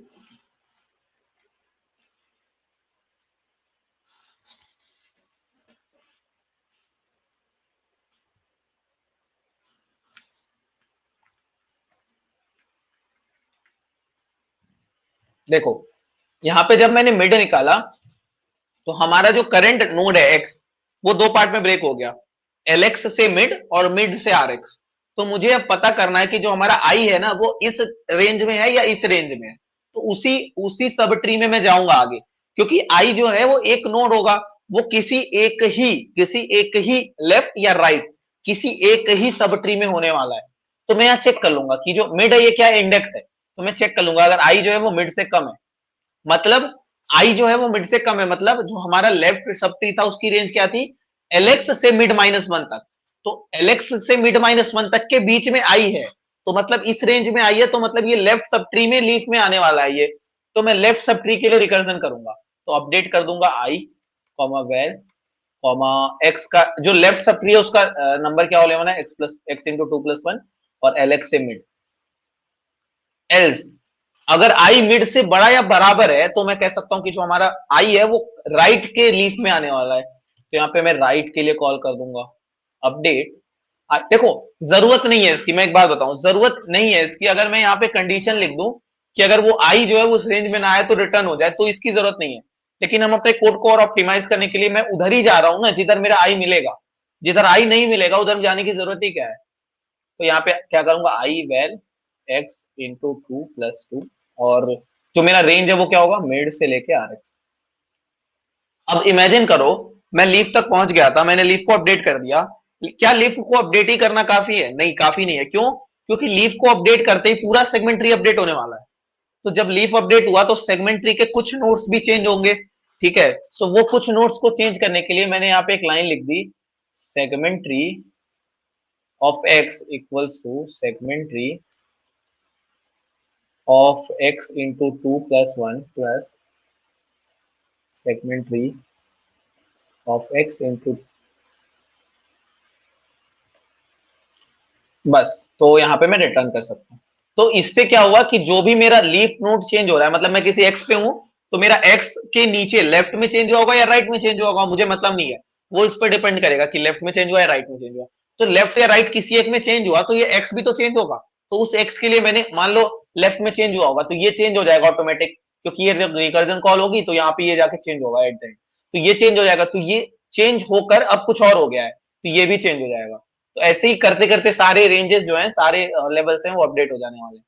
तो या so this is all about update operation. So ये तीन मेन फंक्शंस होते हैं सेगमेंटरी के अंदर, बिल्ड, सम और अपडेट। तो ये क्वेरी होती है, ये क्वेरी होती है। अगेन मैं इसको भी टेस्ट करना चाहूं अगर तो टेस्ट कर सकते हैं, जैसे मेरे पास ओरिजिनल एरे थी 1 2 3 4 5, तो मैंने इसका सम लिया 0 से n तक का तो 15 आया। अब मैं यहाँ पे अपडेट करना चाह रहा हूँ कोई एलिमेंट, मान लो एरे का अपडेट, एरे का जो मान लो ये थर्ड सेकंड इंडेक्स है 3, इसको मैं 6 बनाना चाह रहा हूँ, तो मैं कैसे करूंगा, अपडेट को कॉल कर दूंगा। अपडेट क्या करेगा, आई ले लेगा इंडेक्स, तो इंडेक्स 2 है उसका 3 का, अगेन उस पर वैल्यू मैं क्या डालना चाह रहा हूँ, 6 डालना चाह रहा हूँ, और एक्स एल एक्स और आर एक्स तो वैल्यू क्या होता है हमेशा 0 0 और n, तो ये तो याद रख लो यार 0 0 n ही होता है। तो मैंने अपडेट कर दिया। अब मैं अगर सेम सम लूं तो क्या सेम आएगा, देखते हैं। अब देखो कुछ सम बढ़ जाएगा ना क्योंकि मैंने अपडेट करा किसी एलिमेंट को। देखो ये 15 था अब 18 हो गया, ये पहले सम क्या था 15, अब मैंने इसको अपडेट करा क्या हो गया ये 6 हो गया, तो 6 होने के बाद ये जो सम है वो चेंज हो गया, क्या हो गया 18 हो गया। तो सबसे पहले इस रिकर्जन में हुआ क्या होगा, इस एलिमेंट पे 6 स्टोर हुआ होगा, मतलब इस सेगमेंट ट्री में वो जहां होगा, इस एरे में चेंज नहीं हो रहा। अगर आप ध्यान से देखो ना तो अपडेट एरे में नहीं होता कभी भी, अपडेट हमेशा सेगमेंट ट्री में ही होता है। अपडेट एरे तो एज इट इज रहेगा हमेशा, एरे में कोई चेंज, एरे अभी भी प्रिंट करो यही आने वाला है। तो इस सेगमेंट ट्री में जहां भी 3 रहा होगा उस लीफ नोड पे जाके 6 बन गया होगा वो, और 6 बनने के बाद उसके जो इंटरनल नोड्स हैं वो सम अपडेट होते गए होंगे, और एट द एंड ये जो रूट नोड है उसमें 18 आ गया होगा। So yes, so I think this is the basic functionality of segment tree. तो यहाँ पे सेगमेंट्री मेनली क्वेरीज सॉल्व करने के लिए यूज होता है, ठीक है। तो अगर एक छोटा सा और चीज बता दूं, अगर मान लो आपको सम के जगह कुछ और फंक्शनैलिटी दे दी तो क्या आप सेगमेंट्री को फिर भी यूज कर सकते हो। फॉर एग्जांपल जो अपडेट है वो एज इट इज रहा, अपडेट तो ऑपरेशन सेम है वो एज इट इज रहा, जो सेकंड अपडेट सम था, जो सम में दे रहा था एल से आर, उसको मैंने चेंज कर दिया। मैंने बोला कि इस एल से आर तक में मुझे मिनिमम एलिमेंट बताओ, मुझे इस एल से आर तक में मिनिमम एलिमेंट बताओ कौन सा है। तो इस मिनिमम एलिमेंट के लिए क्या मैं उस सेगमेंट्री को यूज कर सकता हूँ। तो देखो जो भी हमारी अपडेट ऑपरेशन है ना वो तो हमेशा वैसी होती है, लेकिन जो हमारा सम है या जो हमारा बिल्ड है ना वो उसी हिसाब से बिल्ड होता है कि हमें काम क्या करना है। तो अगर हमें मिनिमम निकालना है तो हम उस सेगमेंट ट्री में रेंजेस में मिनिमम स्टोर करेंगे। हमें अगर सम निकालना है तो उस केस में हम अपने हम अपने नोड में सम स्टोर करेंगे। तो फॉर एग्जाम्पल अगर हमारे पास एरे था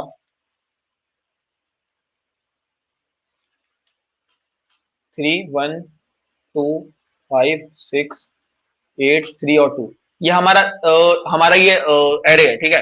तो इस एरे के अंदर अगर मुझे सम निकालना था तो मैं इस सम में सबसे पहले 30 डालता था, अगर आपको याद हो।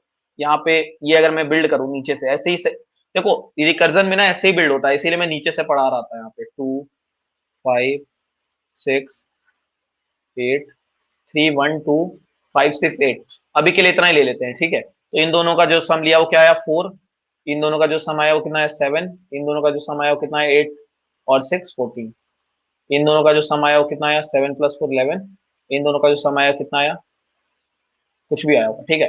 तो यहाँ पर मैंने ये इन नोड्स में सम डाला है। सम किसका डाला है, उस पूरे रेंज का, वो जो एलएक्स और आरएक्स है उस एलएक्स से आरएक्स तक का एक्स में सम डाला है। लेकिन अब मुझे मिनिमम चाहिए, तो मैं अपने सेगमेंट ट्री को ऐसे चेंज कर दूंगा कि मेरे हर नोड पे ना, जैसे ये 3 और 1 था, तो मैं इस 3 + 1 को स्टोर नहीं करूंगा, यहाँ पे मैं 1 को करूंगा। इसका मतलब क्या, ये क्या डिनोट करेगा कि इसके जो लेफ्ट और राइट का जो मिनिमम है वो मेरे सेगमेंट ट्री के इंटरनल नोड में स्टोर्ड है। तो अगेन यहाँ पे जो लीफ नोड्स होंगे, लीफ नोड्स में जो एलिमेंट्स हैं वो एज इट इज आ जाएंगे। और जब मैं इंटरनल नोड्स पे बिल्ड करूंगा, इंटरनल नोड्स में कहां पे लिख रहा था, जब मैं x में 2x + 1 और 2x + 2 को स्टोर कर रहा था, उस केस में मैं सम लेने के बजाय मिनिमम ले लूंगा उसका। तो अगर मैं अपने ही कोड में चेंज करूं, ऐसे ही मैं मैक्सिमम के लिए भी कर सकता हूं। अगर मैं यहां पे चेंज करूं, तो मैं जब ये कर रहा था, मान लो मुझे x नोड के लिए lx और rx दोनों के लिए मुझे क्या चाहिए, x के लिए x पे हूं मैं, lx और rx का क्या चाहिए, मुझे उसका आंसर पहले से चाहिए, तभी तो मैं x पे डालूंगा ना वैल्यू को। तो यहां पे भी मुझे मिनिमम x और लेफ्ट और राइट दोनों का मिनिमम पहले से चाहिए। जब दोनों का मिनिमम आ गया, तब मैं x में उन दोनों का मिनिमम स्टोर कर दूंगा। तो यहाँ पे मैंने x और lx लेफ्ट और राइट का यहाँ पे कर दिया है ऑलरेडी काम। लेकिन लेकिन यहाँ पे मैं क्या ले रहा था, सम ले रहा था। क्यों, क्योंकि मुझे अब सम चाहिए था। लेकिन अब मुझे क्या चाहिए, मिनिमम। तो मैं सिंपल क्या करूंगा, यहाँ पे मिनिमम ले लूंगा किसका, इन दोनों का। तो यहाँ पे मिनिमम ले लूंगा दोनों का। तो यहाँ पे जो इंटरनल नोड्स बन रहे हैं, देखो लीफ नोड्स तो हमेशा वैसे ही बनेंगे ना जैसे बनते थे, लेकिन जो इंटरनल नोड्स हैं, इंटरनल नोड्स तो हम खुद से बना सकते हैं कि मुझे इन दोनों का सम लेना है, इन दोनों का सब्ट्रैक्शन लेना है, इन दोनों का मिनिमम लेना है, इन दोनों का मैक्सिमम लेना है। तो हमें इन दोनों का मिनिमम लेना है, तो मैंने मिनिमम स्टोर कर दिया। ऐसे ही मैं यहाँ मैक्सिमम लिख सकता हूँ अगर मुझे मैक्सिमम लेना है। तो ये हमारा जो सेगमेंट ट्री है, ये मिनिमम नंबर स्टोर करेगा हर सेगमेंट का, हर नोड पे। तो ये ऐसे चेंजेस हम कर सकते हैं अपने सेगमेंट ट्री के अंदर। अगेन यहाँ पे क्या मैं चेंज करूंगा, यहाँ पे जब मैं लेफ्ट और राइट के लिए कॉल कर रहा हूं, तो मैं दोनों का मिनिमम रिटर्न कर दूंगा। तो यहाँ पे सम की जगह क्या हो जाएगा, मिनिमम हो जाएगा। यहाँ पे एक चेंज और होता है, जब ये कंप्लीटली आउटसाइड होता है ना रेंज के, जब हमारा एलएक्स और आरएक्स कंप्लीटली आउटसाइड एल और आर के, तो उस केस में हमें यहाँ पे जीरो रिटर्न क्यों कर रहे थे, क्योंकि हमारा सम जीरो आने वाला है। कंप्लीटली आउटसाइड है तो कोई सम ही नहीं है, ठीक है, कोई एलिमेंट ही नहीं है। लेकिन यहाँ पे ये मिनिमम चाहिए हमें, तो यहाँ पे हम अगर हम जीरो रिटर्न कर दें और कोई ऐसा रेंज मिल जाए थर्ड कंडीशन वाली, तो हमारा जीरो रिटर्न हो जाएगा। और यहाँ पे ये मिनिमम ऑफ जीरो ले लेगा, वो जीरो ले लेगा, जो कि गलत है। तो हम नहीं चाहते हैं कि यहाँ से जो मैं रिटर्न करूं, ये कुछ गलत वैल्यूज को स्टोर कर दे। तो इस केस में मैं यहाँ बहुत बड़ी वैल्यू रिटर्न कर देता हूँ, for example int max return कर देता हूँ।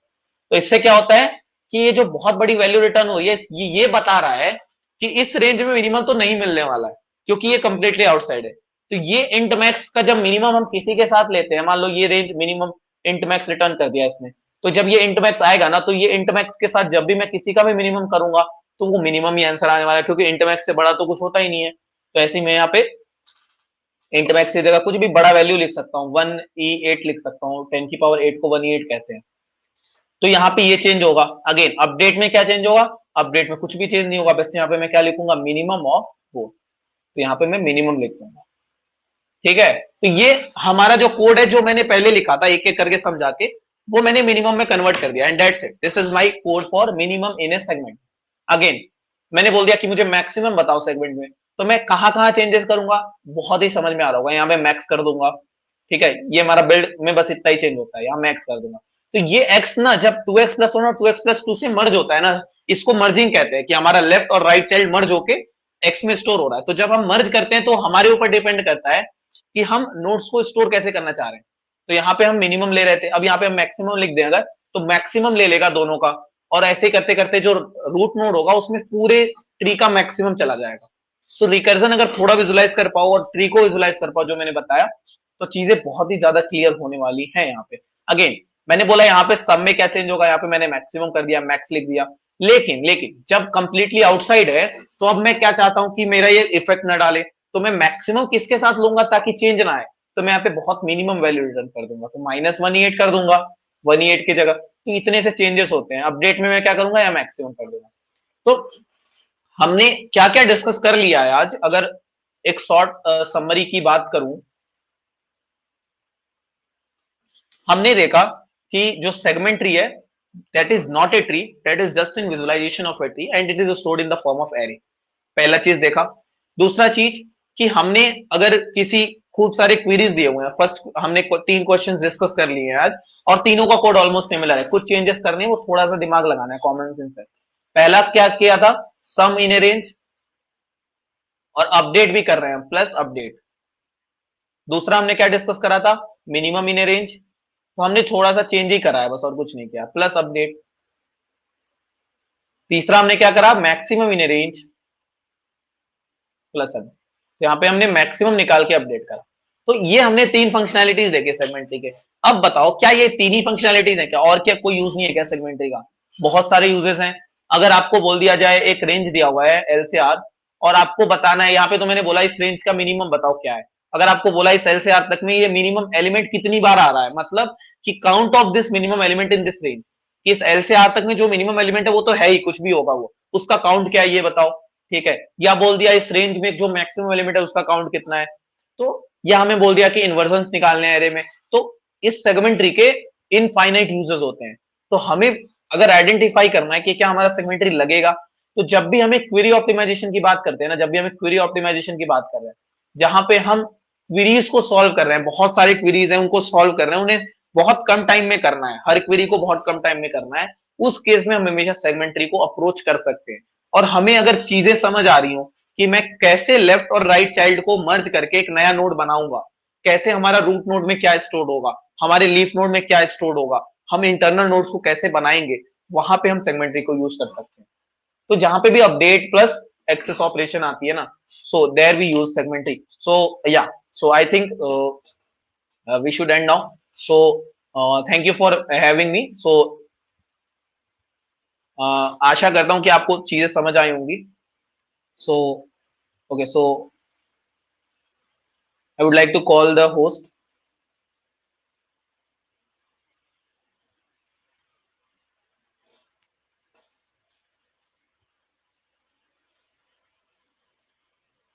Okay.